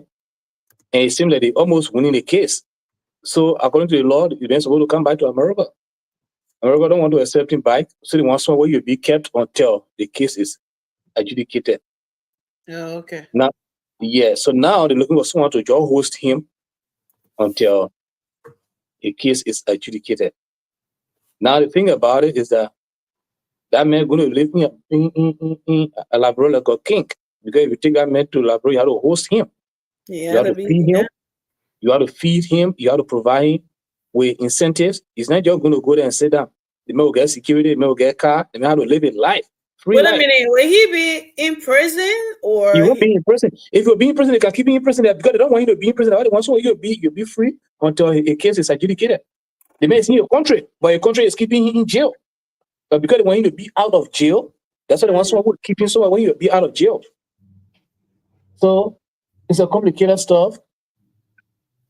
Very complicated. But because of the politics in Liberia and the lack of communication by our people, like every time I say nothing change, people can get there with me. That this is the time the government people should start taking over the air and start talking to explain the entire thing surrounding the thing here. We don't sort of be on the case and not sort of be on the show and be talking and be speaking out of emotion and out of ignorance and out of politics.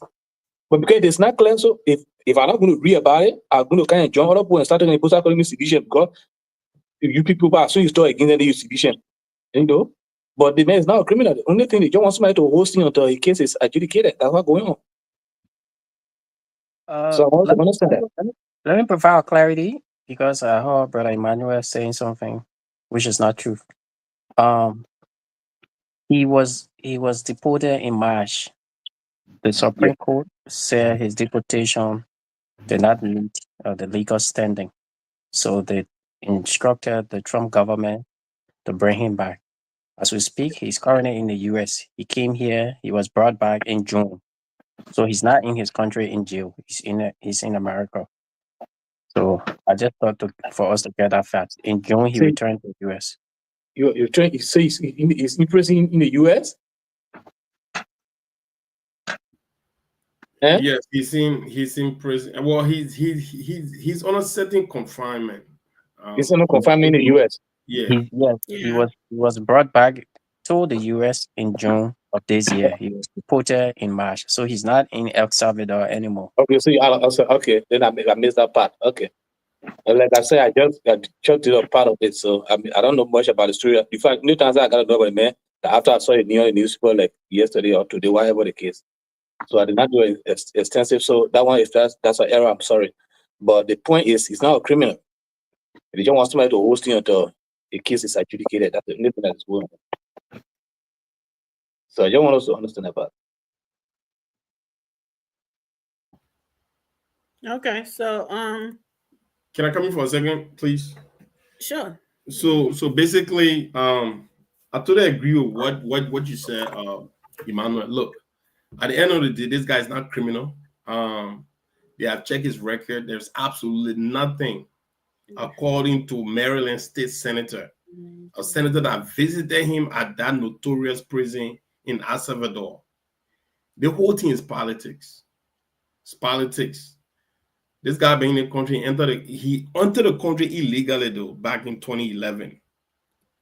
Married to a U.S. citizen with 2 kids. Haven't been in any trouble, any legal problem here. And the Trump administration have not even given any evidence of him being associated with the gang group that that they have been associated with. But the whole thing is playing as a politics because those guys were some of the first people that were arrested by ICE. You know what I mean?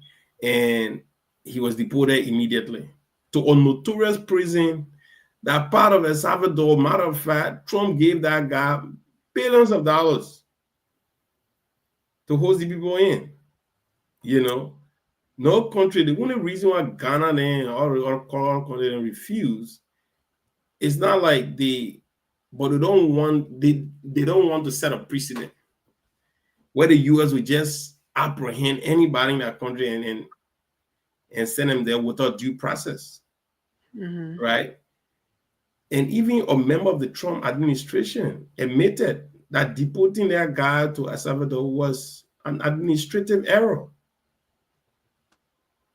That it was an administrative error. So a lot of people say, why Liberia accepting a man? I'll give you a reason why Liberia accepting a man. He's not a criminal. If Liberia can give anybody a home for refuge, of course. There are a lot of times that we as refugees, we are given a lot of opportunity to enter countries. You know what I mean? This guy, there is no established criminal record. You know, and I'm saying this because I follow his story deeply. Yeah. You know what I'm saying? Like I was following his story. Mr. Van Horn, he have spoken about this guy extensively. He have met his family, his wife, his children, his parents, and that there is absolutely nothing. But you know, Trump, the baby he had, the man said, okay, you're not going to be in the country. This whole moving into Liberia is being orchestrated by the U.S. State Department. They just don't want to make the country. So any country, including Liberia, but think Liberia not getting any incentive for this? Liberia gonna get, Liberia gonna get incentive for this. You know, all those freezing aid and frozen, financial aid and stuff like that. They can be getting frozen. They come in, get back. You know what I mean? So every country, every leader do make decisions that have a economic incentive for your people. Anything that will bring your people any sort of economic leverage, go ahead and do that. If this guy was a notorious criminal, I would have been one of the first people to say that. Yeah. But the fact that we don't have no established record of this guy being a criminal, then obviously I don't have any problem. For me, yeah, me too. I do agree, but we have to be honest. I was against the whole bunch of batch of prisoners going to Liberia, but when I heard his name, I was like, well, this is the dude that they keep tossing around like some ping pong ball, like he just went and grabbed him and something, and single person, he tried to go into join and be a good. Nothing and do that, but no. To be honest, on the serious side, he's really not what they're making it out to be. It's his story is more political than it is of real something. So yeah, that's the part I want to speak on. Coming sister, please. That's the part I want to speak on. The issue is not because I heard the government saying on humanitarian ground. I don't believe it's humanitarian. I think it's political. And the reason I said it. We got people who were accused of burning the Capitol building. Some of them fell sick. Their lawyers appealed, let people go on humanitarian ground, where go get medical. The government refused. You refuse your own people to grant them humanitarian aid or medical, but you are accepting foreigner on humanitarian ground. You see through that. It wasn't no sickness. Come on, man. Do that. Stop that. That's what makes it political. Because No, we're talking about political. Yeah, we're not talking about Liberia political. We're talking, Liberia. It's all fake to get out of prison. We all know what that is. So on that point, it's not humanitarian. It's political. That's the point I want to make clear out. It's political in America. We're not talking about Liberia or something being political. That's Liberia political. Liberia got nothing to do with that. Something the story you mentioned is not even quite the same. No, but did you get a government release? I come here. They release the government pull out. We're talking about it being political. Trump playing politics with it, and it being political here. That's what I'm talking about. I'm not talking about Liberian people playing politics. Yeah, but we're talking about guys. They had to involve with Liberia. Liberia not involved. When we talk about it, so we're going to talk about Liberia political. No, I'm talking about what Liberia has to do with American politics. You're not talking about two different things. I'm talking about. It's not even the same. I'm talking about.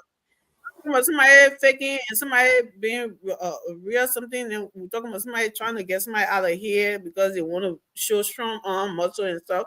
That's the politics I'm talking about here in America now. Like when people, okay. Let me ask now. I'll let you go. So, what is the decision of the government? Is it political or Nigerian? Let's move on to this next story here. Okay, Amy, move on. They've got national beverages. National beverages. Yeah. How long have you worked with? In the struggle, and his family are workers' rights, are human rights. We deserve our rights on the job. So these are the inscriptions on some of the placards here. You see another one there. You come here, there's another one here that says brother Amos Fala. You want to pull your hold up your placard a little bit. This one said, brother Amos Fala, rest in peace. We will continue the struggle until justice prevail. We are with you in spirit. Rest on, brother. This is another inscription here on one of the placards, and you see the photo. I believe he's one of their colleagues. We'll speak to the folks here shortly. Another one here says, Councillor Kura, our brother is gone. This in the struggle, and his family are crying because of your support. All right, for the bad labor practice in Liberia. So these are different inscriptions you see here on the placards, and the folks are here this morning. We want to begin the conversation with some of them here this morning. Let's start by talking to our own mom here. You want to stand up and talk to us? Let's know exactly why the folks are here this morning. Folks, we drove in at about 8 a.m. this morning, and we saw the people here in their numbers. Hello, ma'am. Welcome to Spoon TV. Yes. What's her name? My name is Shelley Colley. Okay, Madam Colley, why are you here this morning? I'm here because the place working, the factory very wicked. For me, I have worked with them for 10 years. But the people, they say they insure up, but when you sick, you will treat yourself. Even what the son in say? Social Security, the poor get their own office. They taking money for us, but when we go to the office, we can't get it. The poor here say, I want it not there.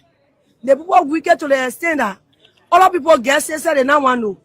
One of our friends said, she go say she pay that we call them say they now even say pay attention to us. What the name of the company? They call National Beverages. National Beverages. Yeah. How long have you worked with that company? 10 years. You've been working there 10 years. What do you do there? I buffet biscuit, the diamond waters, soft drink, yeah, candy, buffet drinks. They wine. So you guys produce different kinds of items. Yes. So what's your call to the government this morning? According to the government, the people, when they do any bad thing to us, they can always tell us that brought government in their pocket. So I really want to know whether they choose the brought government in their pocket, because from the time we start the case, whether they can bribe them, me I not say they can bribe them, but I coming to know that they can bribe them, because if they're not bribe, by now our case they sort of solve our case. Right. But now we now know what's going on. That's why we got to know in the words that they more help us to know what they may what's supposed to our case. What do you think? Thank you very much for talking to Spoon TV. Hello, how are you? What's your name? Yes, my name is Mary Fopa. Okay. Mary Fopa, why are you here this morning? I'm here this morning because I'm working with National Beverages for 11 years. I started working there 2013 as data hire. From 2013 to 2015, I was employed. After that, the bad labor practice have been there. No benefit. You work, you can't achieve anything. You work for a company, you don't have anything to show. The people have the belief that if you don't win, if you enter the company, they will get rid of all the workers. They put say, oh, what they are dead body that union will win. And they've been fighting the union leadership, they've been fighting union. For every time union try to enter, they will fight the union will not enter. But this time around, union come. Union enter, union won the election. After the election, we went to the inauguration. After the inauguration, they went in agreement with the union. After the agreement, after they went in agreement with the union, the management, the union, they went in agreement. They said that they were going to be giving our benefit whatsoever that belongs to us. When worker gets sick, they will carry worker to hospital. Where those benefits coming? Okay, the benefit and salary increasement. When worker gets sick, they're responsible to carry worker to hospital. When B-Day coming, they are responsible to give up. Did you get any of those benefits? No. Since we signed the agreement, they have not fulfilled their When did you sign the agreement? We signed this agreement in January. Since January, the agreement was signed. The management been owing us. So what is the main reason why you are here this The main reason why we are here, it is because after the agreement, the employers, the employee went on strike. And the strike that we carried on, it was from the labor. We wrote the labor and they gave what they go ahead. After they gave what they go ahead, After the strike, they post stop order. We shouldn't enter the company no more. You guys shouldn't enter. Yes, they post because you guys had a strike action. Thank you. Because what was the strike action? Was go slow because they refused to get our benefits. So you guys decided not to work because they were not giving you benefits. Yes. Until when did you launch the go slow action? It was launched on the 28th of July. From the 28th to the 31st, after they go slow, when worker went back to work, they post stop to us that we shouldn't enter. And in fact, they would dance or they will not get all a dance. So How Dama in the company telling people that we will not get a benefit $5. I will stay here, I suffer for the company, I work for good 12 years, I will not get a benefit. How Dama will not call me back to work. Joseph Walker will hear this. The whole world will know.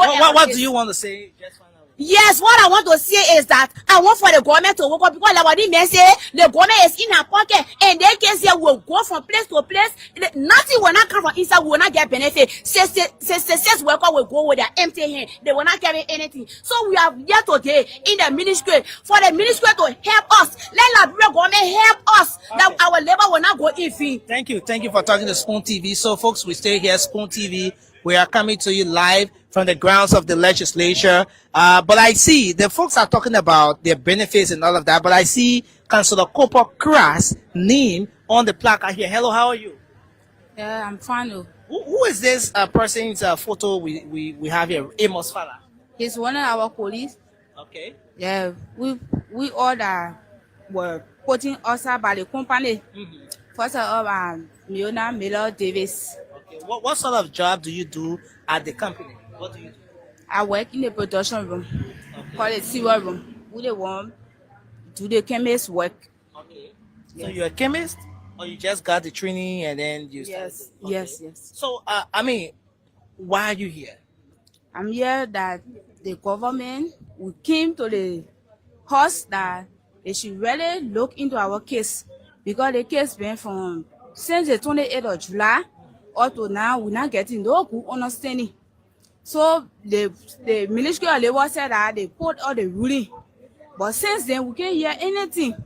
When we ask, they will tell us, they say, oh, you have to wait for 14 days. We ask, they say you have to wait for 30 days. And all the 30 days, we have been waiting for it finish. So now we decided to come to the house, that the house will please help us, including the president. Okay. They should please help us to resolve our issues. Because our children are not going to school. We are our landlords, they are giving us a hard time for renting. So let's stop it there and talk about this, guys. So this is what this has been a trend in our country for years now, right?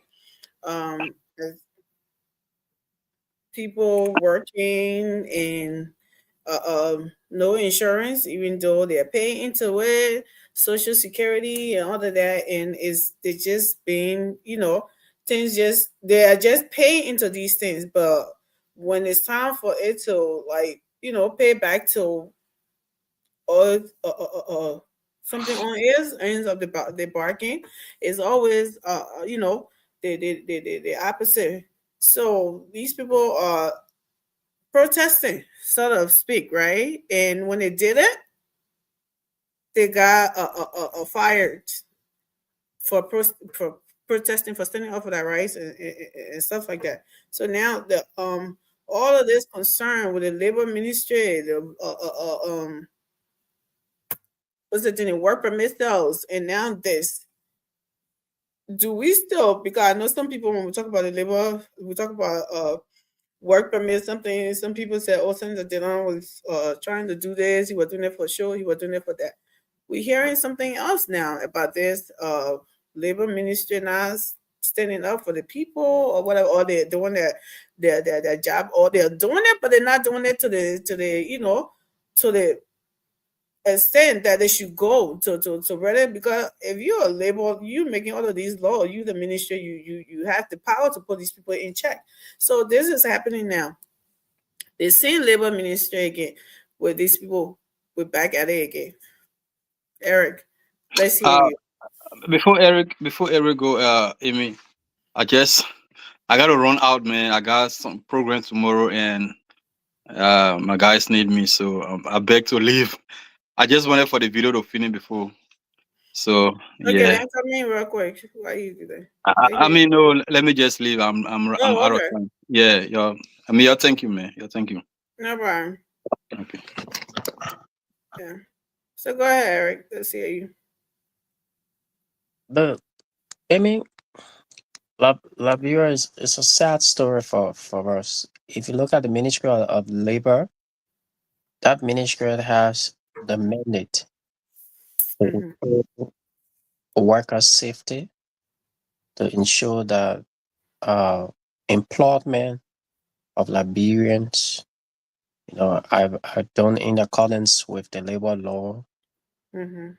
Protect, in fact, basically, is to protect the safety of worker and ensure that people get jobs. Actually, the Mhm. Liberians are employed. Listening to the video of these workers, many of them illegally dismissed, and look at this. One of the colleagues even died in the process. I'm not Yeah. sure if it's as a result of the You, work environment. you say you were sick. Yeah. So people work in very toxic environment in Liberia, unsafe environment in Liberia, and the Ministry of Labor is just there. I just think people just collecting salaries. That's all. Everybody waiting at the end of the month to get the GDBN allied or the UBA allied, and they are not passionate about the job, or simply they just don't know what to do, or they are corrupt. According to what is being alleged in the video, that companies in Liberia are bragging that the government is is in the pocket, and I mean it is becoming apparently clear that we have a very incompetent Ministry of Labor. And it's just not unique to Ministry of Labor, but imagine a senator saying that the Ministry of Labor, the only thing they're doing now is selling work permit to foreigners, especially jobs that Liberians should be doing. Here are a jobless Liberian at the Capitol building petitioning the government to address these concerns. But what will happen? It will end on deaf ear, or it will fall on deaf ear. We don't take our citizens serious. We take them for granted. The only time people get serious when there are agitations and protests and all kinds of stuff where government officials' lives are in clear and imminent danger. Before we see people making step. But those people walk over there, they will have little or no redress. You have no position statement from the Ministry of Labor. They will not ensure that the right thing is done, because when they meet with these employers, they sit in AC offices, the brown envelope are changed. They okay. They come and tell the worker, you have to know that the company is being challenged and this, and our poor people. I'm not sure how many Liberians are even proud to be Liberian. Look at those people. Are they proud to be citizens of the country? We have let those people down as a government. We have let those people down. Is there something? Is there something new under this administration? This is not Mm-hmm. a new thing, but what is sad about it is that it is happening on a rescue mantra. And it does not take 10 years for you to solve this problem. All it takes is proactive steps by the Ministry of Labor to ensure that the right thing is done. If not, the government has the right to shut down that place. So you can say because it's happening on Ellen Johnson, so you are allowed to happen on you. No, you are here to rescue your people. No, that's not what I said. I'm only being. I'm only asking this question I understood, but because it's that question that can bring complacency with our people. Oh, they think that normal thing, anything will always happen. no, no, no. If anybody would say that, you should know that I would be the last That's person. not So you. don't put that in my mouth because I would never say that. I'm just asking because when I hear somebody outraged, like it's something new. That's my point of asking these questions. It is prospering right now. Look at what happened to the blind people. Those people went down there to, with the petition. Let's speak on that story, Eric. No, it's in connection with. No, it's in connection. No, it is in the same connection. I mean, you have to connect the dots, right? And look at the way they were treated. No, but What you have 30 seconds though. When you come back, maybe you can get it blind people in the story. So you can learn in 30 seconds. What? Maybe you can get so uncomfortable with me. Is that what you take yourself to be uncomfortable? I think you got 30 seconds. How do you say if you come back, you can tell the blind story, then you say I get uncomfortable? Yeah, I mean, where can I 30 second video not bring the Aussie again today? Because I move on to the other people. My time, Stay on the topic. No, my time, ma. Well, you okay?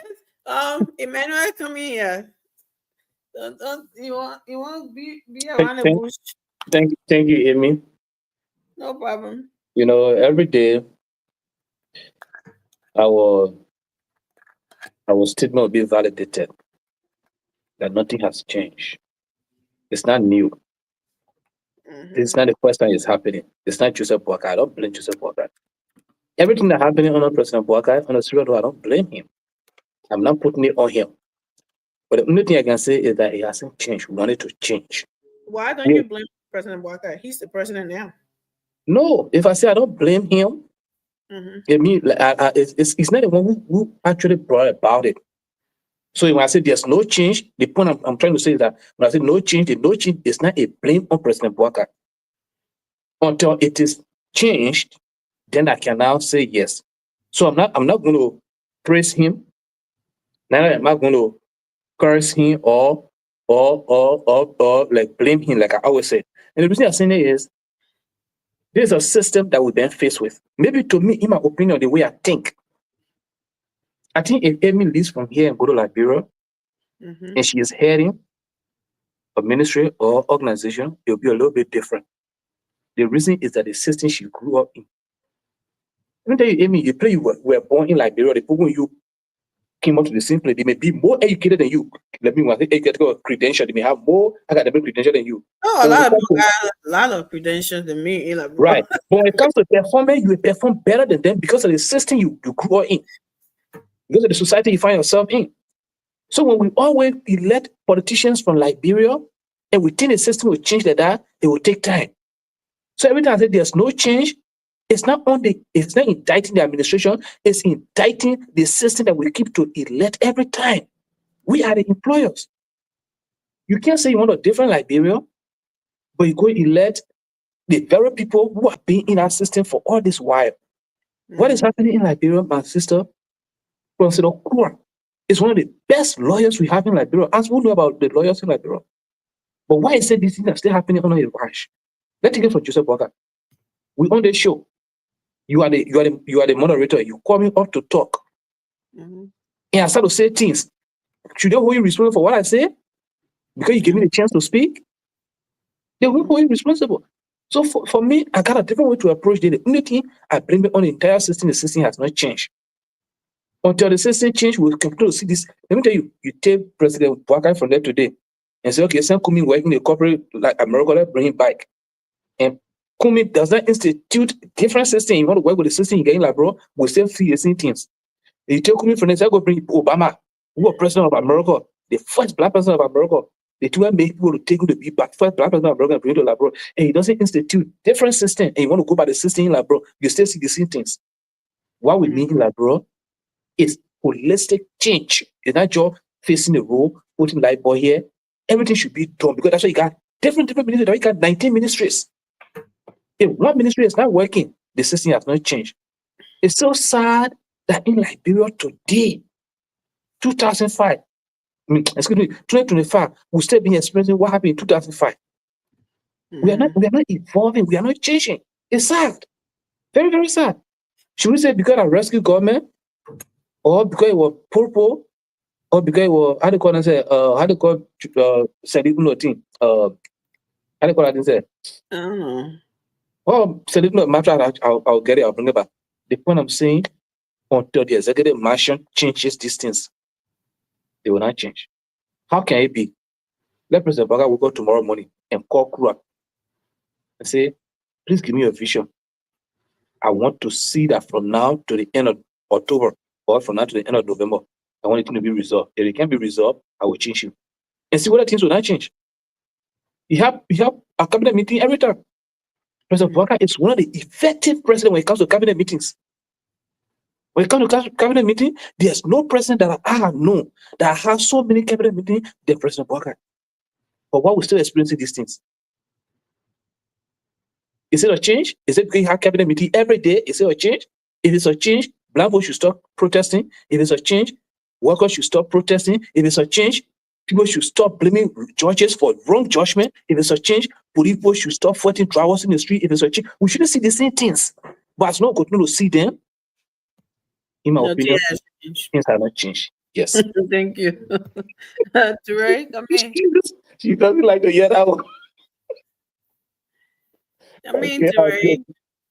I told you to be specific where nothing has changed thing. We talked about this last night, but you still not listening. And I'll reiterate it to you. But go ahead, Ture. Let's hear you. Yeah, Amy, Eric, Emmanuel. When they ask you, do you have a country? This is something I've been saying, that Liberia is not a country. But every time I say this thing, people always say, "Man, Liberia a country. Liberia a country." No. But they really be taking it like, obviously I'm speaking literally. But people always, "Man, Liberia a country." Then I ask you, how can Liberia be a country when you don't even have control over the basic assets that makes you a country? Number one, do you have control over your own sovereignty? Do you have control over your territorial integrity? Do you have control over, your laws, right? Your own laws. Liberia is the only country where foreigners can come, hire Liberians, and talk to them anyhow. Yep. Talk to them anyhow. Disgrace them. And sometimes become even physical with them. Beat them. Including sometimes kill them. Nothing comes out of it. Absolute nothing. This is not our first go around about this. This has been happening for as long as I've been alive and I almost, like me being engaged in Liberian politics. This thing happened under Ellen Johnson Sirleaf a lot of times. It happened under President Weah, and it will continue to happen under President Bagai. Because there's absolute no deliberate intentionality in that area. Everybody coming like brother get rich. Unchecked. Uninterrupted. They don't even pay their taxes. And even if they pay their taxes, they pay it to people that are there to protect them and protect their interests, not the interests of the people. Right. You see all the nonsense like me happening in Liberia can happen in other country? You stupid. Why is it that Africa is way ahead of us? Do you really think they get a lot everybody to come and poop in Africa? You go in Africa, I think Emmanuel talking about this last time. You go in Africa, the people have what we call carte de séjour. Every foreigner that in our country, you go buy that thing maybe every week or every 2 weeks. Every week? Carte de séjour, yes. Do you know who? Why every week though? Do you know who? Well, they better not catch you in their streets if you don't have carte de séjour. Carte de séjour, card of the day. So you must have it every day. You must have it. Yeah. So card of the day. You know, card de séjour. They got card de séjour, they got card d'identité, and they got card national. They got national card. I get a card national because I'm not going to get. If you get that, get to show Amy, the people they survey their country, they know who are in there, and if you are in there, you better have a document that shows that you're in there, because they catch in these streets and you don't have that thing. You know what? So this is what we're talking about, right? Protect your people. They're number one.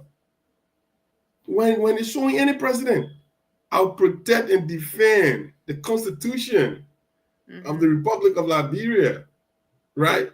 Right. against what? Foreign and domestic. You know what I'm saying? Like those wars, people don't really be paying attention to these things. No, But it the thing makes is a whole lot recitation, of sense. right? Huh? I said the jet thing is just a mere You know, recitation. so if you look at these things, Eric, man, they should be shame for all of us. Liberia is the only country where you work there for 40 years, Amy. You don't have nothing to your name. Ridiculous. No social security benefit. But yet they're taking your social security. They're taking it, right? Like You they're know what I saying. mean? They're taking it. That thing happened on Ellen Johnson leave. They married people, then they were taking I don't know pension, whatever from them. The Ellen go say that she didn't want director or how you call that guy, the defend me, Brandon Samuka to put him money to put in that money. But so, you know, let's listen to this to Red, and you this guys thing will can. continue to happen, bro, until we really get to it and just say, you know what, enough is enough. Let's hear the one of the something from Labor. Let's hear them. I understand. I understand that he's one of the deputy ministers of labor. I think he. Okay. All right. So he's engaging with the folks. But let's see if we can have a word with him. Let's see if we can. Good morning, sir. Welcome to Spoon TV. Thank you. Minister, I see you here this morning. Those workers have been here since this morning, calling on the government to at least make an intervention with respect to their dismissal. I mean, are you here for similar purpose? Yes, of course. I head the Manpower Department of the Ministry of Labor as Deputy Minister, and I was the one that had a hearing into the case, and I made my opinion heard, and I wrote that, and I think that has not been implemented by the probably the management. And the next procedure is in 30 days they should be approaching the labor court to enforce the ruling that comes from the labor ministry. And that's a major concern. They're calling for the enforcement of the ruling. But I did hear one of the guys say that it's been over 30 days. How true is that? I think so. It's been over 30 days because I think it was the 18th or the 12th of last month. Okay. So it's been over 30 days. So now the workers or Will you mind if we stood here a bit? The workers or the management should now be seeking enforcement from the labor court. So that is exactly what should be happening. At this point, we have done our best as labor ministry officials to go into the case, find out what are the issues, and we made the ruling public. Journalists had the ruling and everything. So now we expect the enforcement of the ruling that came out of labor ministry. Is it that where it is now is beyond your authorities that you don't enforce? At this point, we can still have a way of dialogue, a social dialogue. We can still create time to. Do you enforce? No, we don't enforce these things. It is enforced by the labor court. So once we made our opinion felt, we transfer the case and we issue the ruling or the opinion to the both parties. Then based on who is more interested in getting their justice, the labor court after the 30 days, now the labor court will take charge. What are you looking forward to after your engagement here today? I know when workers come to the Senate, we can't just sit down at the ministry and act like we don't care. We have to know what are their complaints, what they are doing, what need to be addressed. And we also have to clarify some things to the legislature that this is how things are going and this is how far we have gone with the issue. And that is what exactly we came to do, to make sure. Thank you for talking to us. You're welcome. So there you have it, guys. Eric, overall, you saying that they have the right to do this, so force these people to do the right thing to do it. But here he's saying that they don't do that. Amy, if I were the president of Liberia, I'll dismiss that man right on the spot. The first thing is the man. Look at his countenance. People talking about livelihood. He over there laughing. In addition to that, he's not even sure about what he's saying. I think, how can you be the deputy labor minister? People livelihood at stake, people dying in the process. I think. He's not even aware that the 30-day has collapsed or elapsed. Mm-hmm. The man is totally uninformed about his own ministry. Totally uninformed. How can they treat our country like this? Why is he even taking pay in the first place? Yeah, I mean, why is he even taking pay in the first place? If you cannot have your time to research these things and to have your information at your fingertip, it's embarrassing. Deputy Labor Minister, your people over there in despair, and you laughing. You laughing. You can't even address the press. He Eric, walked. to be fair, the people were laughing with him too. That's not the no. I mean, that's not the point. This is a serious concern we're talking about here. Yeah, It's I a do. serious I concern. It's not a laughing matter. Human lives are involved. So to even address the press, he's not sure about even what he's saying over there. He's not sure about what he's saying. It only tells all the kind of people in charge of our country. What hope should we have? Yeah. Always got to land there. But thank you, Eric. No, but what hope do we have, I mean, about a better Liberia? What hope is that man look there? Somebody that can give us hope? Well, he's not the only Liberian in the country. When you're not doing Well, your job, I just did not appreciate the smirk that was on his face. You know, you need to have a little bit of sensitivity when you're discussing these kind of issues.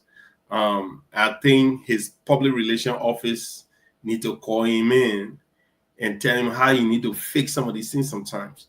You know, but yeah, personally, look, this is a serious matter. We're taking this issue very seriously, and we're gonna get to the bottom of it. Look, we don't appreciate seeing these people in the street like this. You know what I mean? Like, bro, there is something you need to go to school for. How you approach these kind of issues. Someone go to you say, man, you going over there, but there are a lot of angry people over there. You know what I mean? It's just facade. Like, just put that face. Go there, look, man. You know, we are on top of this. We've been working on this for, look, all this is just baloney.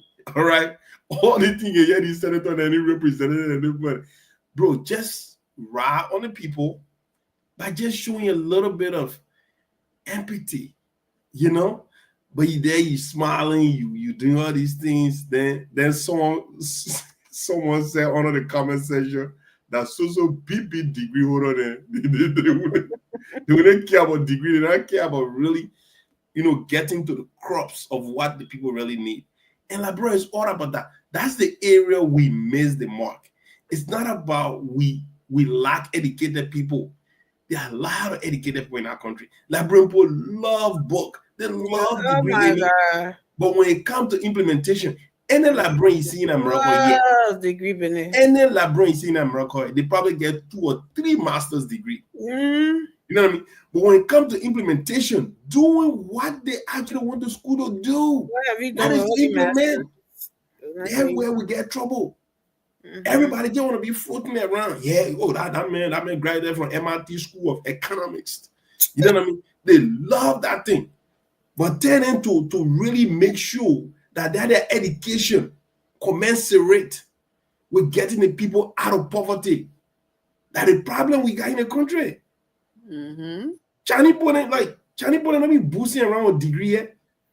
But get Chinese men like, bro, in 6 months time, Amy, they will turn that place into agriculture heaven. You're going to your village and they go do either. But thank you, Dre. I agree with you. But to be fair though, guys, let's be honest. The people was laughing with him. I think Amy, can you let me give a little opinion for you conclude, please? I'm coming to you, Emmanuel. But if I haven't spoken, can you speak now? You sort of be loud. I'm not speaking. I'm about to be. Okay. No problem. Patient, Emmanuel. I'm just clearing the part that they're saying that the guy was laughing. He had a smirk on his face, and I saw him. Yes, he did, but I saw the people engaging with him too and laughing. So I don't know about that. But yeah, if they were there, the people were serious and they were going, and he's just there smiling and doing it, then yeah, we can look at it that way. But I think he was smiling with them. That's what I think. But everybody have their own way of looking at things. Or maybe he was surprised. He was surprised to see to see Nelson wear dressing is. You see Nelson stomach. We gotta send Nelson to the gym. But go ahead, Emmanuel. Your politics, when I bring it to my brother Nelson, I pick you. He's not one of those on your payroll. Yeah, but for me, I don't consider it as laughing. Some people continents is like that. Like you, every time, whether you see that's you always got a smile on your face, right? Mm-hmm. Even Dre, every time Dre talking, you got a little smile on your face. You know, so that's how some people are. But even with their smile, they can still say something to you. They can still, do what they want to do to you, and they don't with you. You know, that's how some people are. There's some people who can tie their face, and they can be the one who can even be wicked. Then the one who can be smiling. The one who smiling, you see, oh, they made the way smiling, he be good, but that one can be, he don't can take a decision that can be irreversible. But the one who can add a tie face sometimes, he don't can make some decision to jump straight in the open, and then you go in the bag and take money from you. But listen to what he said. He said we make a decision, and we give them 30 days. We are not in a position to enforce. So what we're going to do, we're going to go to the people that can enforce it. They're asking, is it over 30 days? He said, I think so. And the reason he said, I think so, is that it's a surprise. That's something that man was planning to, that it happened for, maybe they're talking about that before him. But Emmanuel, yeah. How can they make a decision and not go after enforcing it, though? I come in now. I'll come to that point, but I'm just trying to address the first one. The point is, the Labor Ministry has several issues that come before them. So maybe after he made that, he finished going after that decision, he put it away. They were they follow up can sometimes be they not wake up one morning and make that decision. People carry complaint to him. Yeah. Understand the Amy? Somebody brought complaint to him before they went into the investigation and made that decision. Yeah, I understand. You will carry that complaint after 30 days, go back to the man and say, oh, even though you said it, but what they have not, they have not enforced it. Maybe you go and remind the man, yeah, why you say, but you stay, you go to the street. Still, the man didn't have problem. Hey, okay, since now that it comes to my knowledge, we will go to the court and ask for the enforcement. That's the process. You see, the only problem that I have is that when it comes to the enforcement, most of our problems are on the enforcement aspect. We got the laws. The laws are there, but the enforcement is the issue. Even the courts. Like for instance, the last time on the issue of the Supreme Court, when the Supreme Court came out and said, you know what I mean? Kofa is the president. Kofa is the speaker. You think the court are going to go take Kofa and go put him in a chair? It takes enforcement. So the Labor Ministry may come down for a decision. And even the Labor Court may come down with a decision. It comes back to enforcement. When people come and say, oh, your government in my pocket, me. So disrespectful. If I hear that and I'm a minister, if you don't take time, I may not even go through any process. I'll just order enforcement right away. Exactly. Almost everywhere you went, you hear that from foreigners. Yeah. Almost everywhere. This is not the first time we heard it. The other time we heard the same thing. We heard it on the we heard it today. You know, Emmanuel, you're right. I don't know how come. It has to be true, because if this is not true and people are making a statement like that, well, how come they're not doing something about it? Right. That's it. And even right now, that if you know any of those people who are agitating, who are in the street now, who are protesting, who video have been played, if you know any of them, call them, ask for that particular person who is the manager of that company, and see what will happen to that manager after 2 days. That manager will still be there. Will still do the same thing. In fact, what they can do at times, they stubborn employee who wants to continue to push for it, they will sack you. They'll get rid of you. What happened to Jetty brother? That rubber fan. The union article president for that group. She spent on Christmas in jail last year. What? I'm telling you, they even fire her at the end of the day. When they put agitated and burn Jetty rubber fan, they said that she the one did it. Because she was union head and she was beyond jetty. You have to improve the people's life, you have to improve people's life. And that kind of protest broke out. They said she don't want to do it. They arrested her and put her in jail. She's still on Christmas in jail. If they didn't do any due diligence and they wanted just and they didn't try her, they wanted that's Yes. not fair. That's Yes, wrong. and I got to know because our own closing argument when she came there. When you collected money to send to her family for the Christmas because she spent her Christmas in jail in Liberia. And Jetty still running a rubber farm. Right. She no longer employees lost their job because Jetty don't want them. And nothing happened to him. Today he's still running a rubber farm. Yeah. So at times, although we can talk about this thing, let the man talk. I see why when Eric said the way you talking, he doesn't. But sometimes I don't want to look at his facial expression. That some people are, some people can talk seriously, some people can talk they are not serious, but they still mean what they mean. Let's see what happened after here. Today is now we after 2 or so that today 25th. Let's see after 5, 7, 8 days from now. Let's see if we can get to Nelson and find out if we can get the feedback from that story and see whether things will change. But we not take time. In the next few months from now, these people will come back in the street and come protest again. That's the problem with that. But thank you. Thank you, Emmanuel. Anybody else want 30 seconds on this before we move on? Amen. You know, we have to get serious as a people.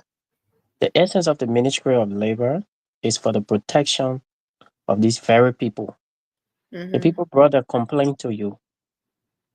And if your procedure say after 30 days, XYZ will happen, you as a ministry, you sit down and I hear my brother Emmanuel saying, oh, the ministry got plenty of things. And so they don't come out to do research. I mean to do reminder. Is he wrong though? Pardon? Is he wrong for saying that? Is Emmanuel wrong that the ministry don't just have one case sitting there? They have like several. And That's why the ministry is departmentalized. So there is a specific department for certain things, and it is their responsibility to do follow up and ensure that things are done. That's the reason they're taking pay. So when people bring their complaint to you and you say, "Oh, you got plenty of things," you see how uninterested people are. These things should not even be the people bring complaint to you. As a Ministry of Labor, you should be the one to do regular inspection. Engage the people at the job site. What is the policy for your employee here versus what the Ministry of Labor approve? You look at it, you meet the working food, you have conversation with them, they express the desire, that the issue you. That's how you run an effective system. But you sit down, very uninterested about your own minute. The people got dismayed. The whole area collapsed. The people come to you for redress. Then you say, okay, I just do a report. He's not even aware that the 30 day has elapsed. The journalist have to inform him before. How can you be a minister and issues of that level of importance, then you minimize it? Well, then I hear, Emmanuel justifying that. It's unfortunate. It's unfortunate. That's the reason you take pay. You should be the one to avoid these things. The reason we have the Ministry of Labor is to avoid these things from happening. And even when they happen, you take measures to nip it. This whole 30 day expired almost 10 days ago. Look at why the people still going through. Then he said, now where 30 days has elapsed. Then my brother want to justify that. To say, oh, they got plenty of things they're doing. What is that? Tarek, can you check over a little bit? I mean, you can know something in the back here, please. All right, so let me come in a little bit, Ture. Yeah, so go. Yes, so Ture, if you went to court, Emmanuel stole your cap, and you go to Eric court. You say, Eric, Emmanuel stole my cap, and then Amy came up with a decision to say Emmanuel return to his cap. And after a few days, the time the court gave, that time had passed, and I did not return the cap. Do you know that you can still go back to the court and remind the court that the people are not part of your order? You know it can happen, right? Oh yeah, of course. Okay. So does that mean the court doesn't know what they're doing? So, like I said, if you went to if you went to the justice, the Ministry of Labor, and complain, and they put 30 days. After 30 days, they put on a year by 8. Go back to the same labor ministry and tell them, because you are the one who is being hurt. In advance work, Eric, like bro, it's not like that. In advance work, you know what people can do? If they make a decision, they put on a computer and set an alarm. After 30 days, that computer will remind you. But because we don't have cases like that, you have to go back and remind them. That's how Liberia is. Like, if it's in America here, it's going to pay me 2 o'clock in the morning, and I get it 2 o'clock in the morning. Guess what? I can take you to court. But in Liberia, I'll go and remind you, oh, I did not get paid 2 o'clock. Because what we don't have automated system. Most of our people come from here, they go to Liberia and they relax because the system is not stringent. They don't owe you. So it may be considered as incompetent, it may be considered as complacent. But what I'm saying in this case, you the Liberian, instead of always going in the street, go back. The same way you told the people and the people invited the people to tell them you do it in 30 days. They don't do it in 30 days, return to them and say, if in 30 days, they're going to it.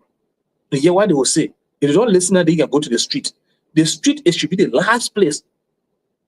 So your next thing after you reported the people, and after the time they gave the time around, this time 11, nothing happened, go back for follow-up. I don't think anything wrong with it. That's what civilization is. But let me say something to you, Emmanuel. The first thing is the perception where we get the street is the last place. The people didn't go on the street as you making it to appear. The Capitol building is the first branch of government. They went to the people. The people there representing them. They went to the people, so they go on the street. No, you saw them at the Capitol building. There, they have the right to seek redress on their grievances, to petition the lawmaker to address the concern. It is their constitutional right that they're implementing. So you don't tell them, say, you don't go on the street. Was that the street you saw there? That was not the street.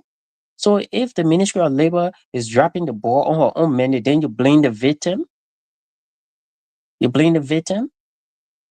You talk about here the people got the system. So what stops our people in power who came to rescue us from building system that will help to address this concern for the people? And that's the point I'm trying to push across. So the Ministry of Labor is reneging on her responsibility, and now you blame the victim who took a formal complaint that the Ministry of Labor is yet to even understand herself. Listen to the minister. He doesn't even know the status of the case. Eric, I'm not blaming the victim. I am. No, but what you do? No, listen, Eric, you see the point, you see the mistake you're making? You No, that's what misinterpreting you say. That's what you're doing. You're blaming the victim. You say the people didn't go back. No, hey, man. So, okay, let me say this. This is what is going on. I come here to read. Let me just say this. Hold on, man. I'll let you come in. So this is what is going on. I don't think Emmanuel is trying to dismiss the suffering of the Liberian people. And you, Eric, on the other hand, you little bit have a different approach, right? Emmanuel is obviously basing his argument on the basis of due process. So we did this. It been almost 30 months, even though the deputy minister was not even sure. He kept saying, I think. That in itself is a red flag. But because he's not informed. So if you inform him, you're not going to say I think, but because he's not informed. Nobody need to inform him. He should know that. I agree. Thank you, man. Right. Exactly. You got to put that's his job. I don't think nobody need to inform him. That is his job, right?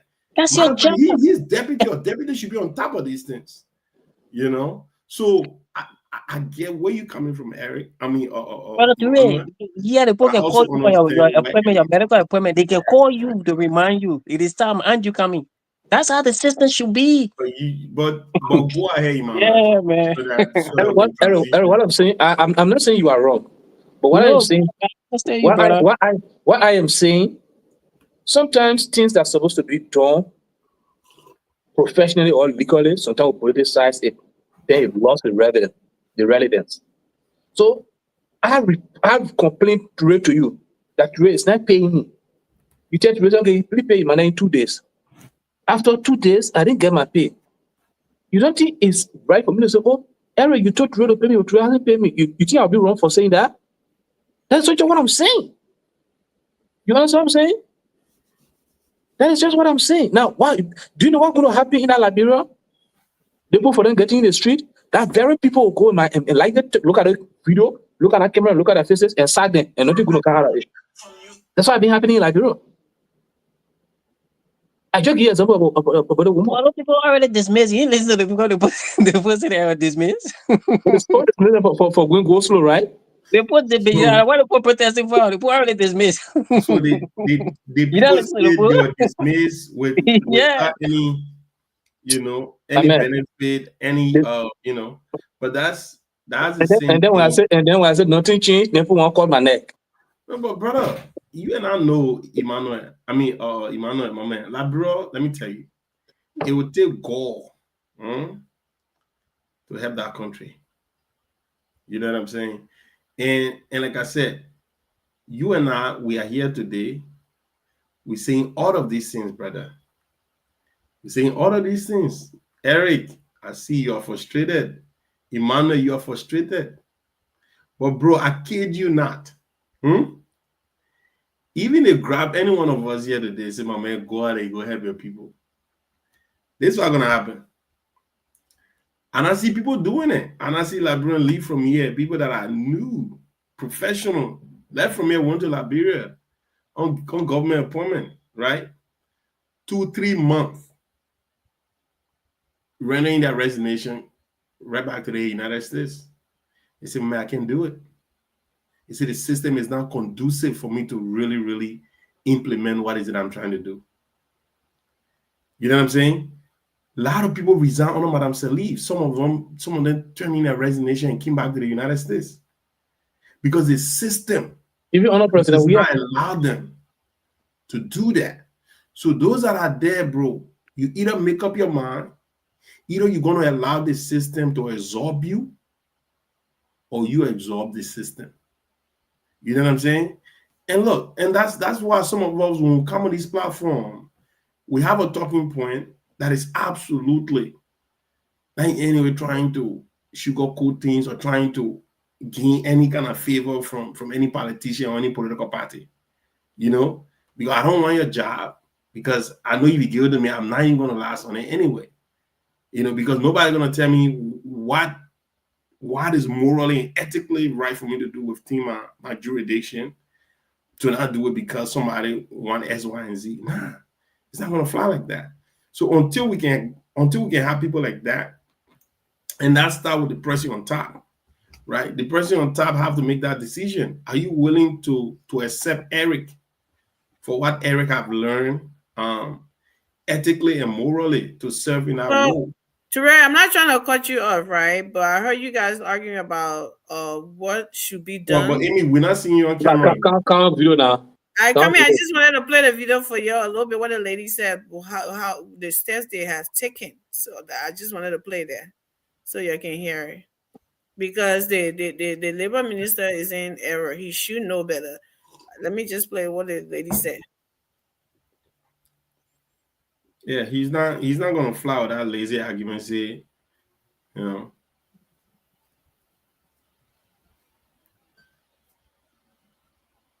So we have here Amos Fala. He's one of our colleagues. Okay. Yeah, we all that were putting us up by the company. First of all, Miona Miller Davis.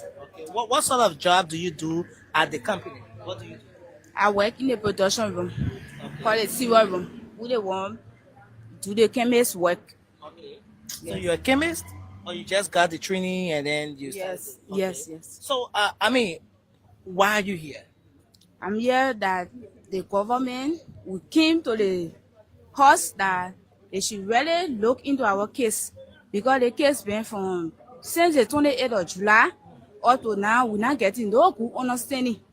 So the Ministry of Labor said that they put all the ruling, but since then we can't hear anything. When we ask, they will tell us, they say, oh, you have to wait for 14 days. We ask, they say you have to wait for 30 days. And all the 14, 30 days, we have been waiting for it finish. So now we decided to come to the horse, that the horse will please help us, including the president. They should please help us. So there you have it, Mr. Emmanuel. Yeah, I think, yeah. They've been going back to them, and they've been something. So it's not like they sat there. I am completely wrong. Is the one who's not taking it seriously. Right, that's true. I'm completely wrong. Thank you. I got beer for you. I'll send your beer to you. So basically, I can drink thank you, Amy. That's what I love you. Thank you. No matter how much you brave Amy, you hold on, be friendly. So you see, and to Emmanuel's position, or at least to Emmanuel's, I like to keep it fair. I don't think Emmanuel watched the entirety of the video. Other than that, his definitely his position would have been different. But you see, there's the thing: due diligence has been followed. But I've been saying this even on other conversation we had the last time about people not declaring their assets and all of that stuff. I said, so basically, if you tell somebody to do something and the person don't do it, right, and you told the person from the start, from the beginning of your inceptions, right, and it going a year, 6 months, bro, at some point you have to take action, right? Since July till now. So at some point at some point you have to take some actions. So this is the thing we're talking about. This is not about people like I'm not here to criticize the administration because I have some kind of political intention down the road. That is not my motivation. My thing is just do the right thing. Do the right thing. That's all. Go ahead, Eric. No, I mean, I like the perspective that Amy brought in to put this. I mean, like I said, just by seeing the man, the way he handled it, it tells me that he's completely disconnected from his function, and it is not unique to him. A lot of our ministers, ambassadors, and all the titles, they do the same, my brother. They do the same.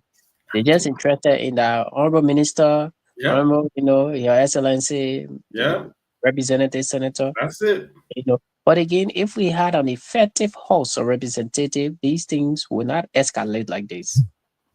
Because all of these people who are affected, impacted, they are from, districts and counties, and they are being represented at the House there. So that people should be able to understand these things, and use that power to summon some of these people. Because if the Ministry of Labor is not getting her way out, the House of Rep can summon. And Eric, just to add on so you can continue. Even that company in question, that company is actually located under a jurisdictionary power of one of these senators or representatives. Yeah. So they should be in fact pushing this. They should be with those people. Yeah. But because it's not 2029. Let Eric. Eric. If you're 2029, you're going to see lawmakers and more people. Yeah. Did you say I can statement? You're right. I mean, it shows our people are not ready. They're not passionate about service. That's the thing. They're not Look, the way in which the white mayor or the Westerner can treat the people that they obligated to, when you see and compare it to where you're from, you're like, what is wrong with us? It's us. Almost all of them took off. They took off.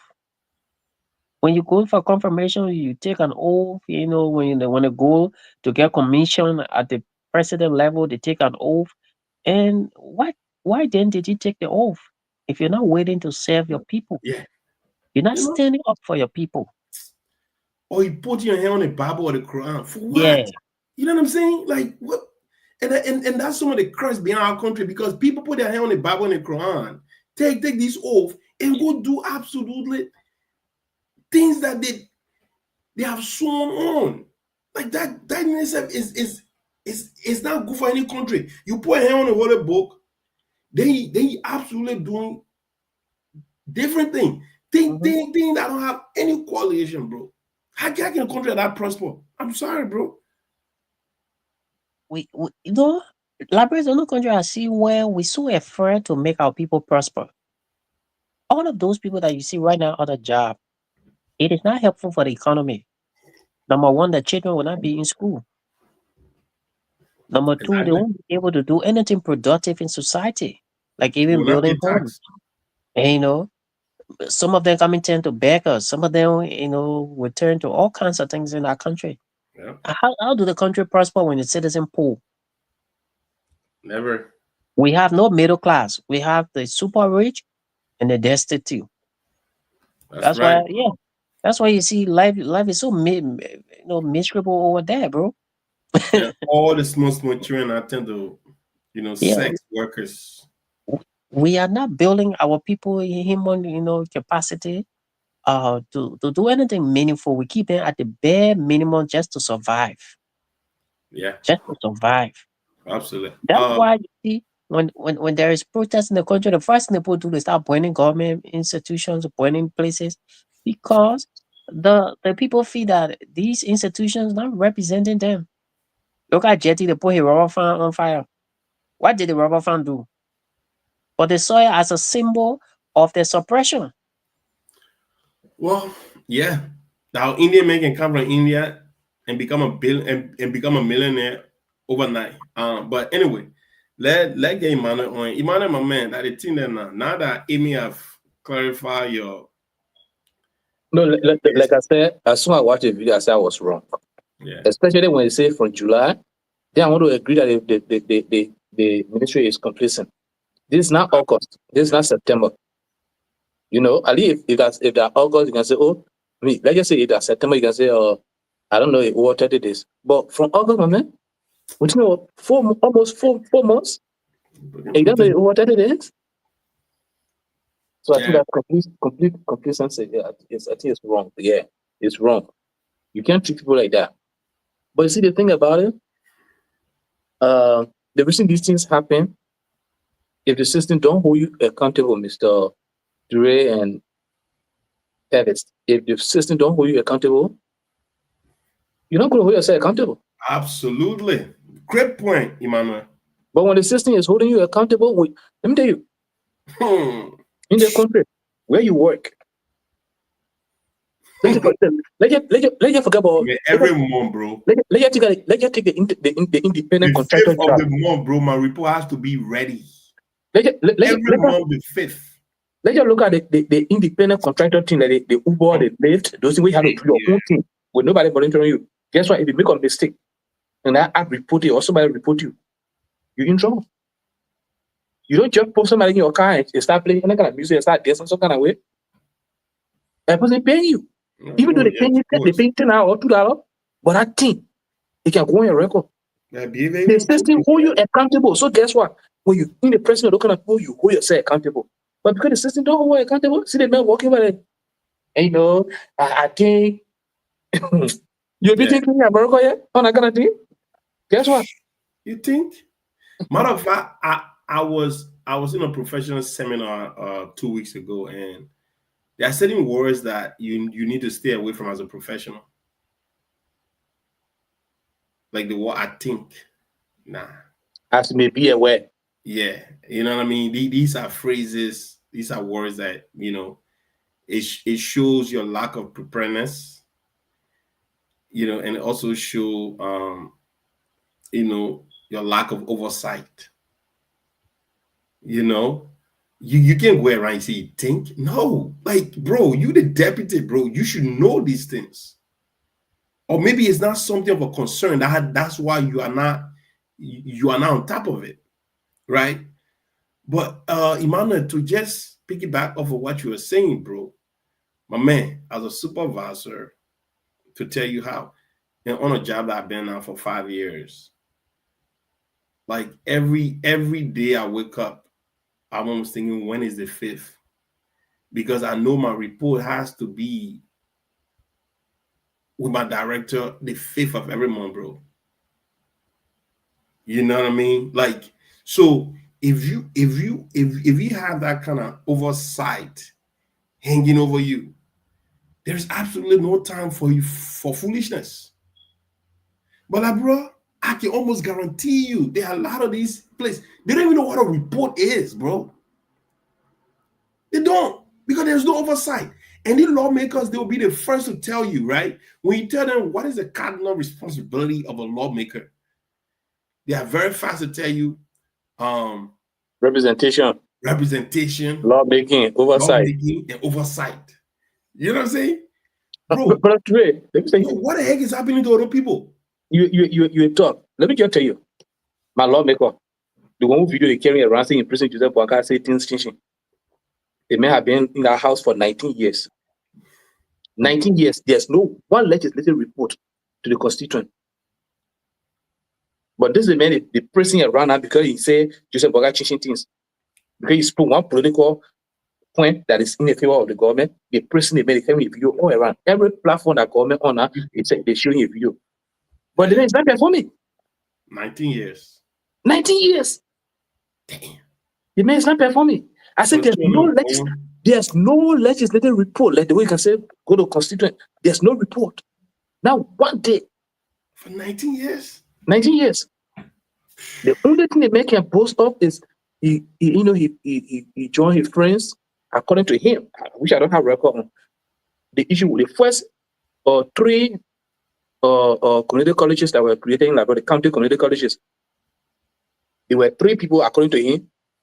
He was one of the sponsors. There were 3 that passed that put that bill on the floor to create the first 3 community colleges.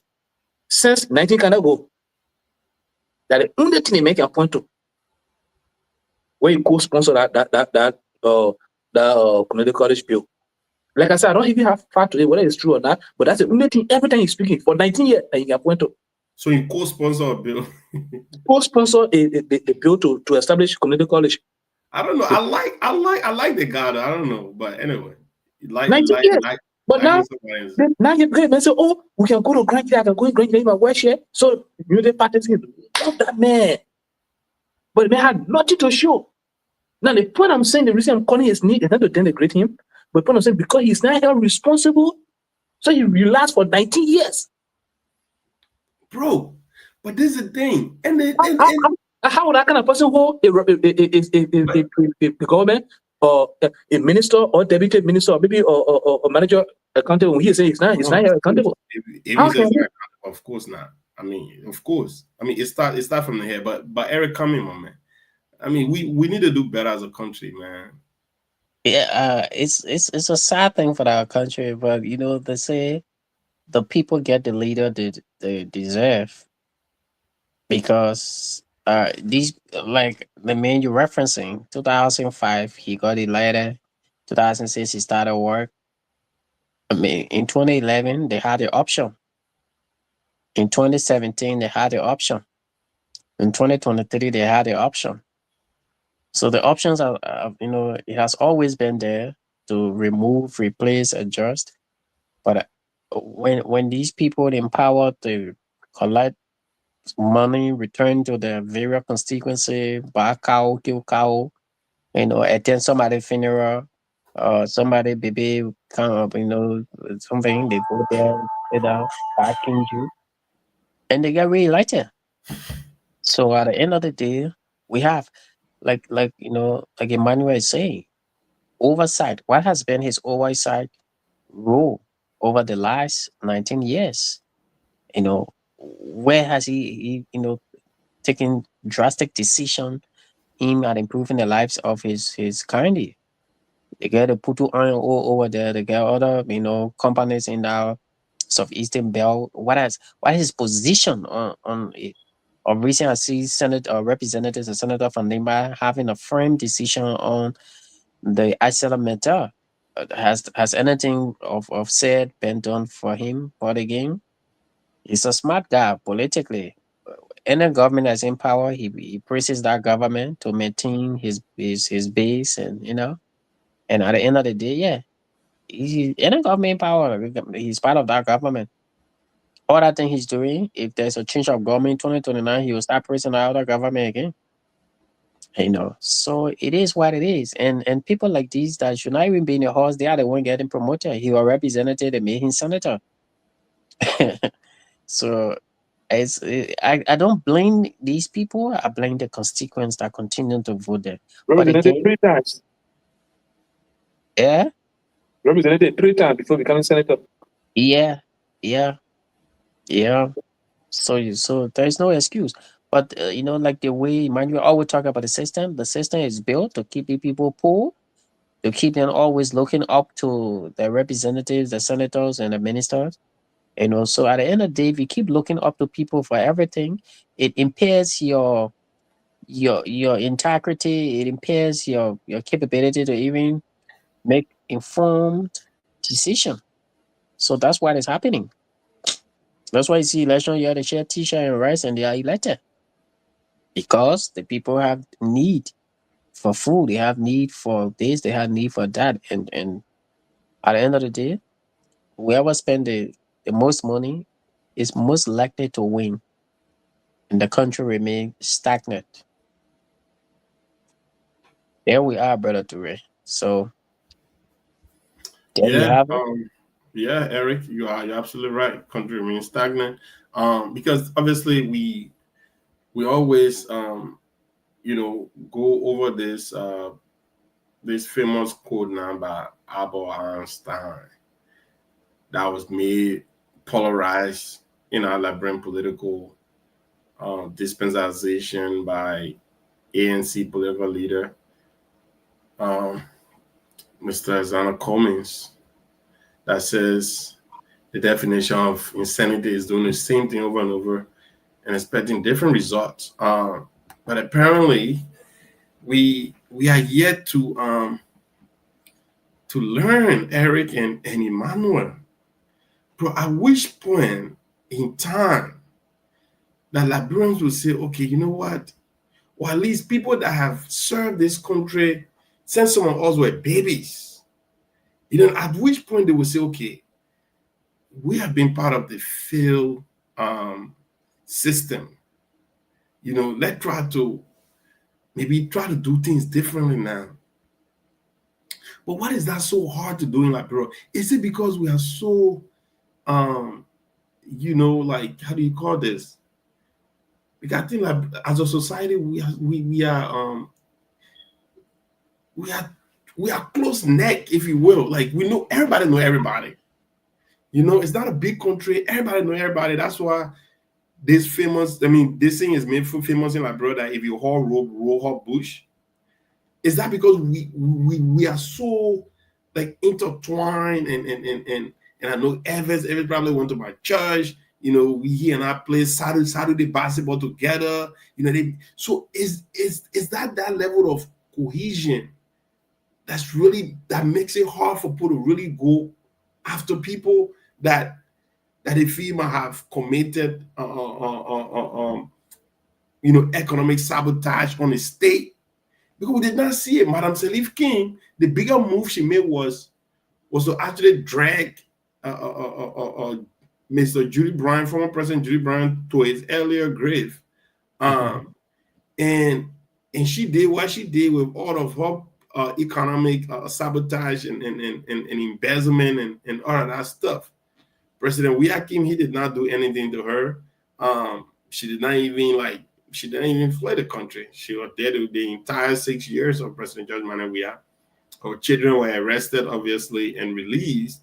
And that was that, right? And the rescue mission come, Eric, and there is absolutely no attempt. I mean, they came with the same thing. You'll say we did the same thing. Came in, arrested.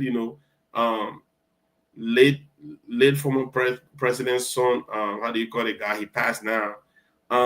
But he was Robert. No, not even Robert. It was the other guy. at the Charles Charles yes, Sirleaf, yeah. He arrested Charles Sirleaf and others, and they were released. Charles and Weeks.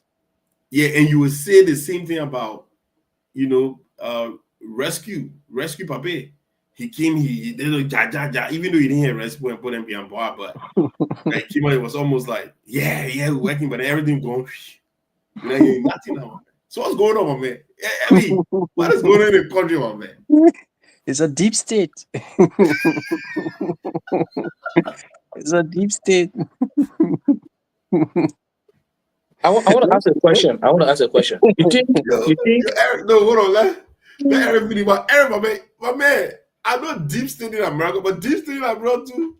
No, it is. Let me say something to you, right? Yeah. There are people, and this is my opinion, there are people working in the current government who have got no confidence that the government will get re-elected. Hence, they are very careful about the decision that they make now before they be hunted tomorrow. Because the number one, they're not sure if the president will recontest. That's one. Two, if he's not recontesting, whoever will get on the ticket, they're not sure of that person winning. So they kind of try, they are compromised a little. Yes. Most of the people are compromised. In addition to that, this is a government technically of inclusion. Take, for example, the Minister of Justice was recommended by Liberty Party. The Minister of Labor was recommended by Prince Johnson Party. These people do not have that loyalty to Joseph Boakai Unity Party. Most of them are within this government. So they all got their little bubbles and things to protect. So for that kind of government to be functional, to have one voice, is almost impossible. That's why people don't care, because they think that they are protected there. Because I'm a party, help to bring you to power, so I deserve the job. They don't have that loyalty to the president. And you know that when the president talk to get a friend, all kind of thing. And the president, he too. Yeah, the only time he takes decision when he hear they say, oh, corruption, yeah. Sometimes you don't even investigate, you just say he's suspended. That's all. But I have not seen dismiss people on the basis of incompetence to say they may not doing his job. And, and most of the people aren't doing a job. Access recovery team is dead.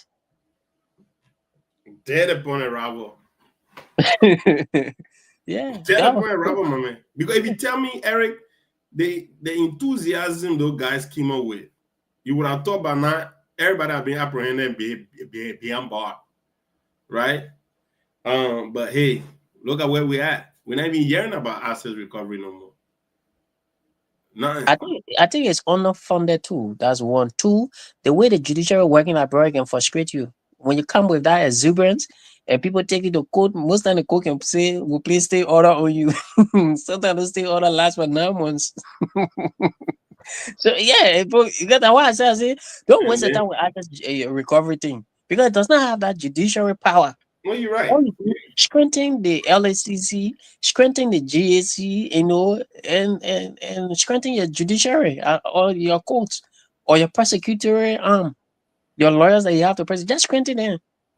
But you go with that with asset recovery thing. The first thing the people can argue asset recovery thing, you get the legal standing to do this, to do that, to do the other one. So the first thing is you got to take 9 months understanding the function of the backing of the LACC, of the assets recovery. Because most times I see the asset recovery overlapping the function during what LACC should be doing, or what other branch of government or the FIU should be doing. So all right, that's where we are. All right, my man. Emmanuel, come here, bro. I mean, what's up? What's going on with us, my man? Why is it that up to now we have not gotten over the hump? It's like every administration, we're just hoping that, okay, at least this time, we really thought President George Manuel Weah, who obviously we thought he was an outsider from the entrenched political establishment, that he could actually, not be so submerged with all of that deep state that Eric alluded to. But again, it's hard because those guys, they are like vulture. The moment they see someone, even if you're an outsider, But if you are surrounded by insider, it's even get worse for you. For me, I want to ask like a question I want to ask, right? You think if we try somebody who is outside of the system,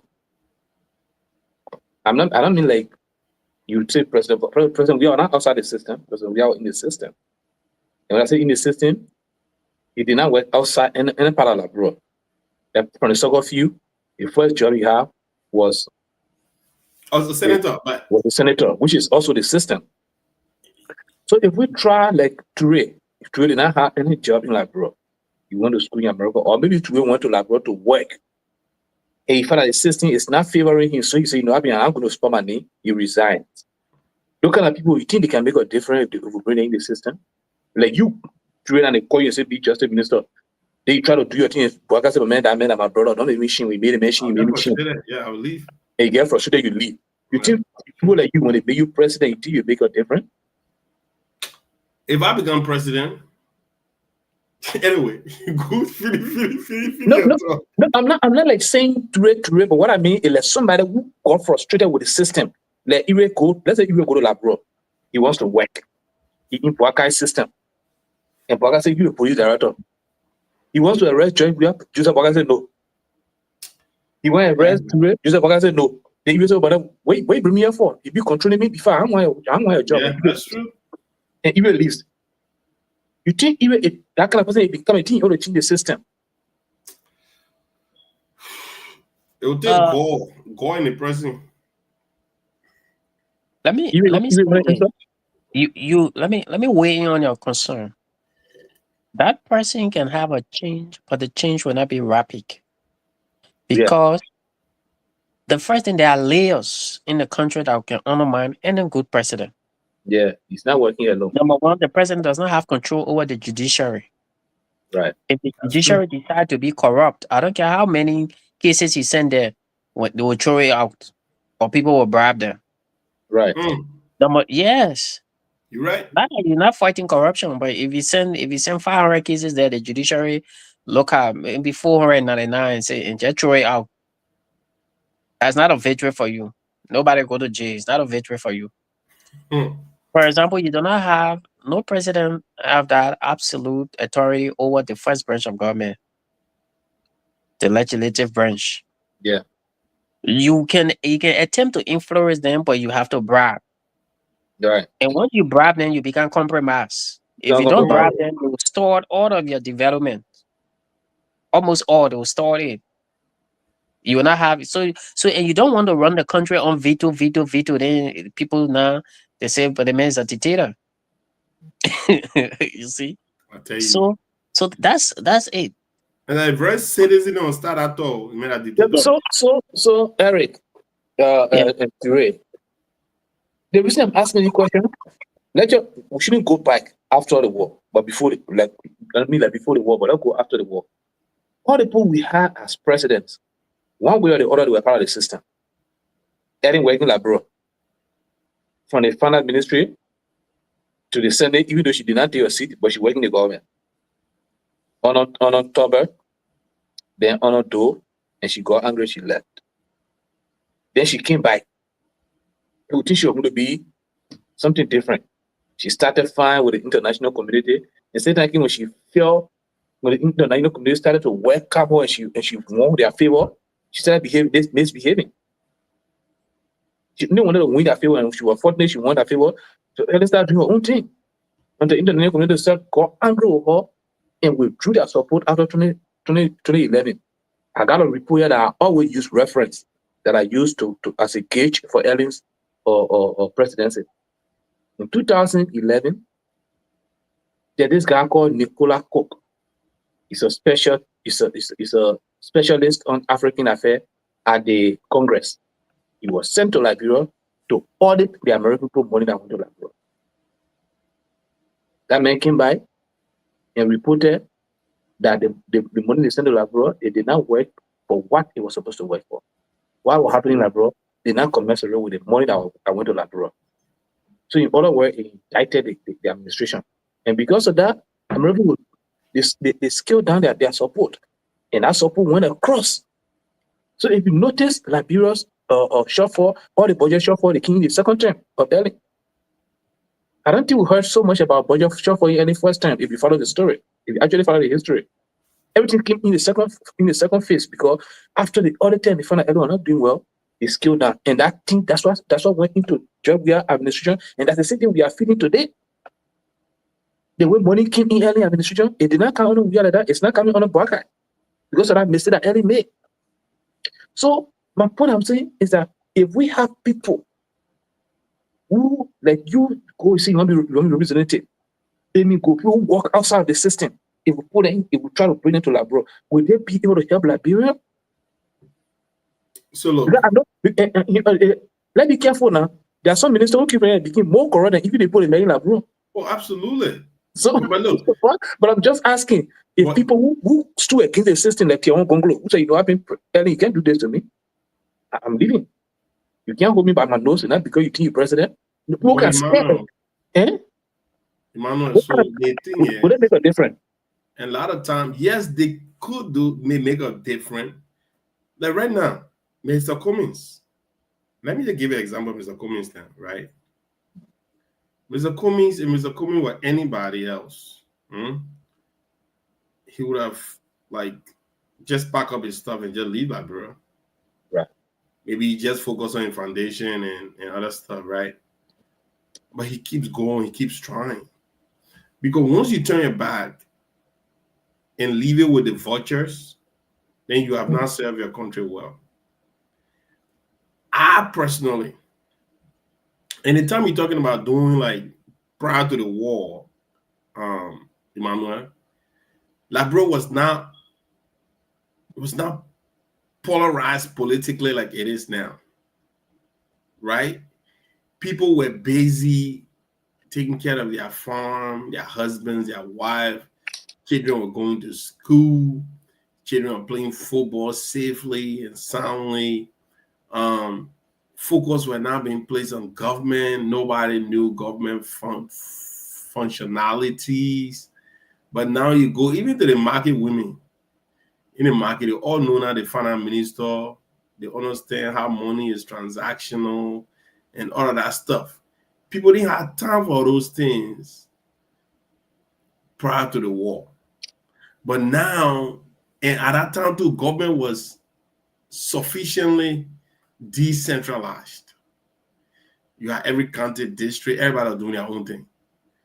But now it's almost like everything seemingly has to go through Monrovia, you know? So you see where the pressure is now, right? Now, everybody know now, if I don't get water, that is central government. If my children go to school, that President Weah. If this not happening, that President Baka. Because the government has been so heavily focused in Monrovia and only in Monrovia, so the need for redress cannot happen on any other setting now. Not even in a county. Everybody coming to Monrovia. You not see superintendent leaving to come talk palava in Monrovia, like him put in my Liberian English, to come talk palava in Monrovia with the president. Those things were not happening before, but because the government has been so made to be focused in that place, so making it not everybody in the rural area, in the interior, in the villages, they are all their focus now. It's on Monrovia. But yeah, look, it would take a miracle. It will take a miracle, like a miracle that will see Liberia beating Spain in World Cup. That kind of miracle, you know what I mean, for Liberia to change. It could happen though, because sometimes God in His infinite wisdom, He can allow, if you read history, countries that were actually being ruled by bad leaders, like you can go with the whole biblical story, Pharaoh, right? Thousands of years had these Israelites in captivities and all of that stuff. But when God ready, guess what happened? The people were set free. Maybe one day, a man like Eric will just show up And the man will say, enough is enough. And I'm here to take on the judiciary, the corrupt judicial system. Because all you need to do, bro, we need a popular leader. We really thought that person was going to be Heron Costa, right? But boy, oh boy, when that boy got that first protest, that June 7th protest, the seed of young people that were behind that guy. If that kind of man, when that kind of man come to leadership, can challenge the system, because number one, you got the popular mandate. You look, so long the people supporting you, Eric, in labro with the broken system and dysfunctional institutions we got, a leader, a popularized leader can come with the support of young people and people behind them, can change our whole system. But once you just come in, that's kind of mad because people make you president and you don't have that support, bro, or you win election by 2,000 votes or 1,000 votes. Nah, man. Because at that point, it's divided. Like Labrador right now, it's heavily divided. So it's hard for you to actually go against the green. It's hard for you to go to challenge the green at that point. But if you come with, let's say, 2 million votes, right? Like you actually obliterate their opponent by 1 million votes. That is a popular mandate down there, bro. You can go there and challenge the system. But like, bro, people winning by 200 votes, 2,000 votes, you can't make it. So that's the problem we got. So you know, my question I asked is because my deacon asked me my camera. But let's look in the house. Like you see, not time when Nyatwayan, the new partisan. You see, challenging the new party on decisions they are taking. Even though I don't know much about him. I don't know whether you grow in Labrador. I don't know whether you work outside Labrador. I don't know much about him. But the point I'm saying, for the system to change, we need leaders. Oh, we do. We need leaders. See the position you're trying to think. He doesn't care whether that a party decision on that. Yeah. See the position taking. He say you told the police he can't. He's not going the street, but he stay right the place there and say if this doesn't happen, it's not going to happen. Yes. But it is frustrating. But it is frustrating, Emmanuel. Like, if you sign a contract, right? Eric and I signed a contract. And I told Eric, this is what I'm going to do. All right? This is what I'm going to do. On the paper, on the book. A book that you have access to, bro. If that person renege on those obligations, what do you do? What do you do?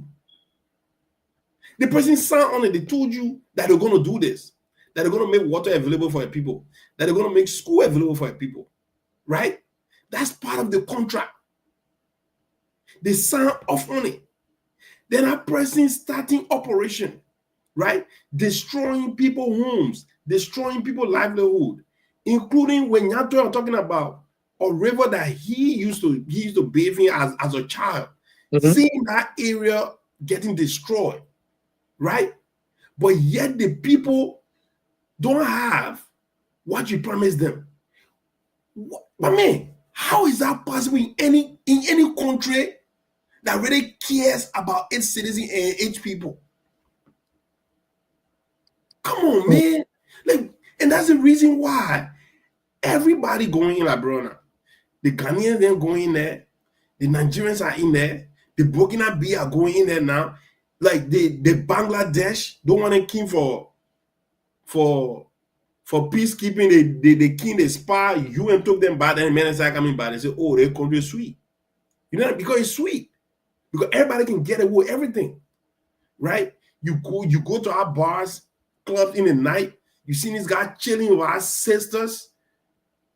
Like, you know what I mean? Like, bro, well, what are we doing? Like, somebody really, like, I mean, what's up? Somebody need to say, you know what, this is bad. But Liberians, man, I'm telling you, man, nobody gonna do this for us except us. Nobody gonna do this for except us. We need to look in the mirror and say, you know what, our people are suffering enough. People are riled on us. Foreigners have taken advantage of us for so long.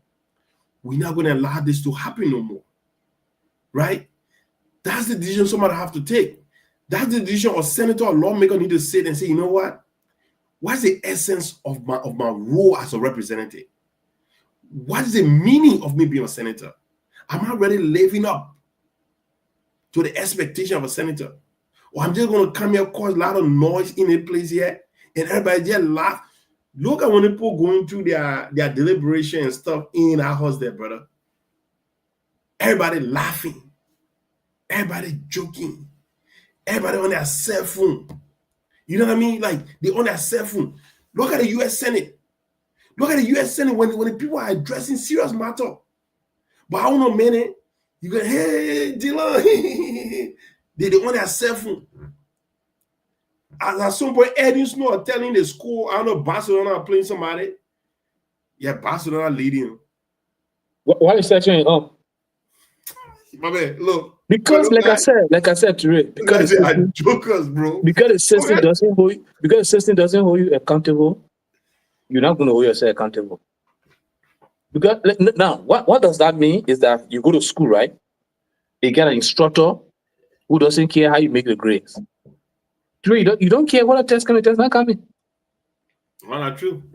But if you have an instructor who, if you spell finish, it's going to be in a pass, and I put that ED there, and because of that ED, he give you 20%, and it hurt you. Guess what?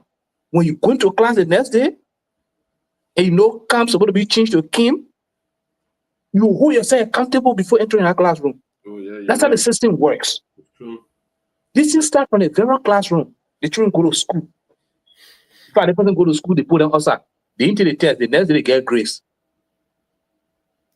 You know what happened? The next day, child joke. As soon as the test coming, they're not prepared for it. They'll say they're sick. They go to school. Then they'll say they get grace anyway. So when they come out of that system, they get in the government. They grow up with it, and that my people, the system has to hold. That's why I said nothing has changed. The system, start holding us accountable. Field day here today. Well, what? I see you're having a field day here today. Yeah, I think your answer will go for us. We were just about to transition into our closing answers. Now you actually show up. It's 1 o'clock. It's 1:07 now. Yeah. I'm like, what's wrong with these people? They think they're anyway. Weekends, a lot of people. I would like to retire. I'm sleeping now, Amy. Yeah, man. Let's close. Let me do our closing prayer. And then we do our closing prayer. So we can go. Yeah, you're way past the benchmark. You're just talking. Yeah. Okay. So yeah, Eric. Eric, you can close and then we'll just go from there. I close already. I give my time. Eric, I can be big. Eric, I can be big.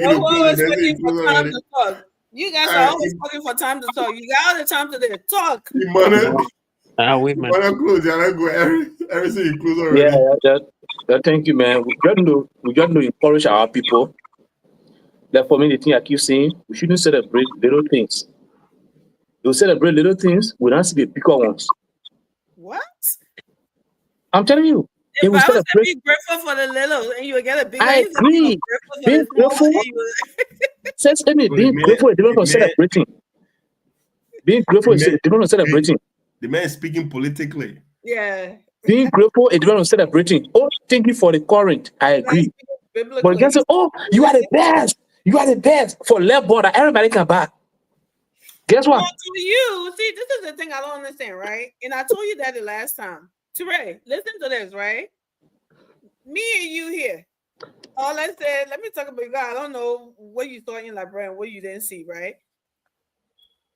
I heard about MTA, right? I never saw it operate. I never see anything about it, right? I went to Liberia.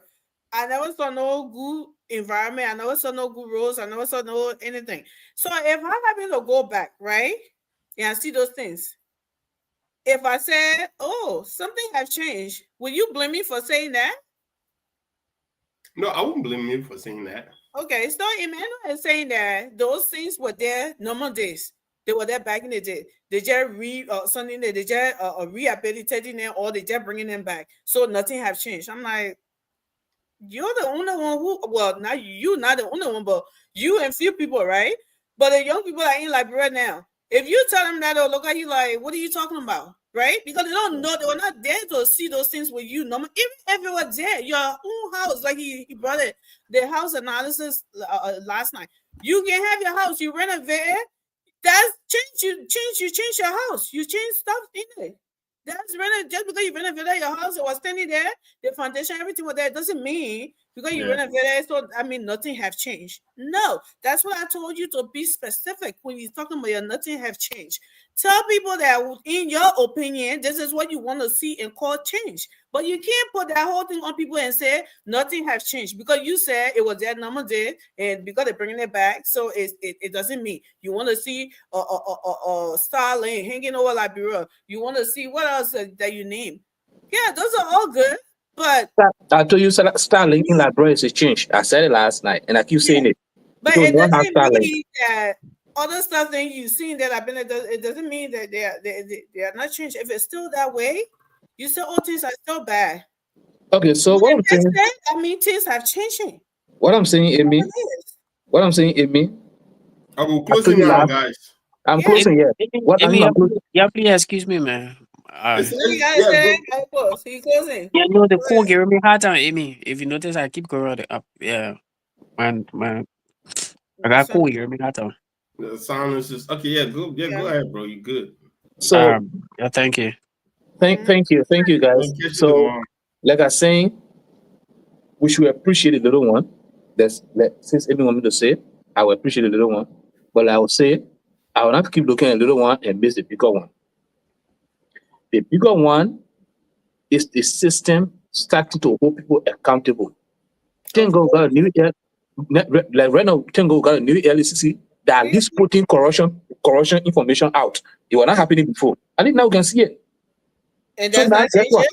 So guess what? Because they put names are out, the president is forced to act. But if you're waiting for the president to put it out, the president not going to put it, sister or brother out. But because other system, so what we should do? Let's pay attention. Investigating people. Right.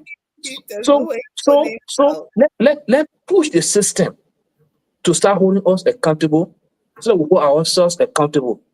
Like Amy Omar, all the talking, she's talking. If she go to work tomorrow, before she go to work, guess what? She will check or tell she's going to carry away. She will check it before she go. But at that nobody care about her. Whether she wear clothes, she didn't wear clothes, she wear trousers, she didn't wear trousers, she will go because nobody will ask her. Yeah. When the system hold you accountable, you start to hold yourself accountable, then you produce better. Right. Somebody complain about something in July, you in October, and you say you don't know it past 30 days because the system not holding you accountable. That is completely wrong. That's evil. But guess what? The only reason it's happening like bro, because the system not holding you accountable. If the system was holding you accountable, right at the end of July, you yourself will go back and go do a follow-up. So let's continue to hold this, let's continue to push our people to do better. Thank you for what they're doing, but one more. Thank you. Thank you. So look, at the end of the day, you're absolutely right, man. Self-accountability also have a reverberating impact on your subordinates, right? So if you are in a place, like I always say this, if you're trying to be a good, positive role model, then you have to obviously do the right thing and move with that energy always. Because this is the thing, man. When you're doing the right thing, people below you, not in any negative way, but we're talking about people that you supervise or people that look up to you. When they see you doing that you're on top of things and you are consistent at it, that impacts them. You know, they want to be like that because they see someone who hold themselves accountable. And when you hold yourself accountable, it makes it a lot easier for you to be able to hold other people accountable. You know what I mean? It makes it a lot easier for you to hold other people accountable because you know what? You are moving in that light. You are moving with that spirit. Even with your kids, if you want your children to do good, you need to do good. Because there's no way your child should look at you and say, well, you want to hold me to this level of standard, but but you feel in that area. Like, they would tell you, hey, the well, kids they will will tell you, like American children, they will tell you Don't that. say you've been a hypocrite. They will tell you. You know, they will tell you to your face. So don't be that. African people want to go your scalp. Yeah, you know. Make a papa. Yeah, Right. that's all it is. American children will tell you that, Mhm. right? And you don't have to be old. I'll give you an example. My daughter, she's 6 years old. I told her, I said, Mommy, if you're eating, you don't eat at the same time, be on your tablet, right? Well, you do it. You know what I mean? Yeah, guess what she told me? She said, but Daddy, you be on your phone. You know what I'm saying? So at that point, I must say, I didn't even argue playing. I just took my phone and put it down. I said, okay, I'll put mine down. Can you please put yours down? And that tells you how observant the kids are. It tells you to look at everything you do. That's what they tell you before your child can look for a role model out there. You the first role model. Here are the complete example of they don't listen to what you tell them is what you do. Exactly. You know, so I agree with you, Manuel. We need to really, really be that example. Any room you get into, bro, make sure people in that room, they'll start looking at you, what you do, what you say. And what you say, if that does not commensurate with what you do, they will just look at you as someone a clown. Big joke. It's a big joke because you get here running your mouth all the time telling us to do this, but you far from that. Back to you, Amy. Thank you. Yeah, thank you guys for holding it down. I had to do a little run. You know me. Thank you everyone. Fix Electronic. Yeah, it's gonna be Iraq. William. I have a question. This LD whatever you can be showing. What is that? Oh, DI. Oh, this is I didn't even realize I was running under there. Oh, is the no, I mean is the diaspora is the diaspora development initiative? Liberian Diaspora Development Initiative. You are part of it, you just don't know. If you're Liberian, you're living outside of Liberia, you are part of that. Okay. We come here every Wednesday to talk about it. Okay. So I'll put your number in that chat. Is it overnight or what time? No, same time. The same time. Oh, it's on the same platform? Yeah. Same platform, yeah. We host the leadership.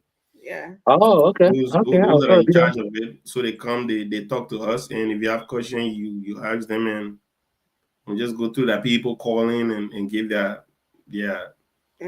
concerns and their suggestions and all that stuff. It's a good thing for Liberia. So something that Thank you. Together contribute to help develop Liberia.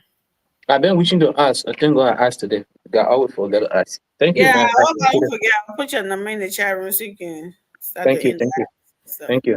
Yeah, but thank you everyone for coming. Yeah, see you tomorrow. Pain. We appreciate you guys. Continue to share the show, guys. I hope y'all did too. Continue to share the show, guys. Please do that for us. While we're here running our mouths, you share the show and let's keep this going. Okay, we appreciate share the show. Invite people. Invite others. Invite people as well. You know. Yeah. Make sure you invite Amy. And that Amy's already here. We appreciate you. We really do, and we are glad that we're doing this together. And like I said last time, we're not here. All of this talk about Liberians don't support good things. They don't support each other. We gotta break that generational curse.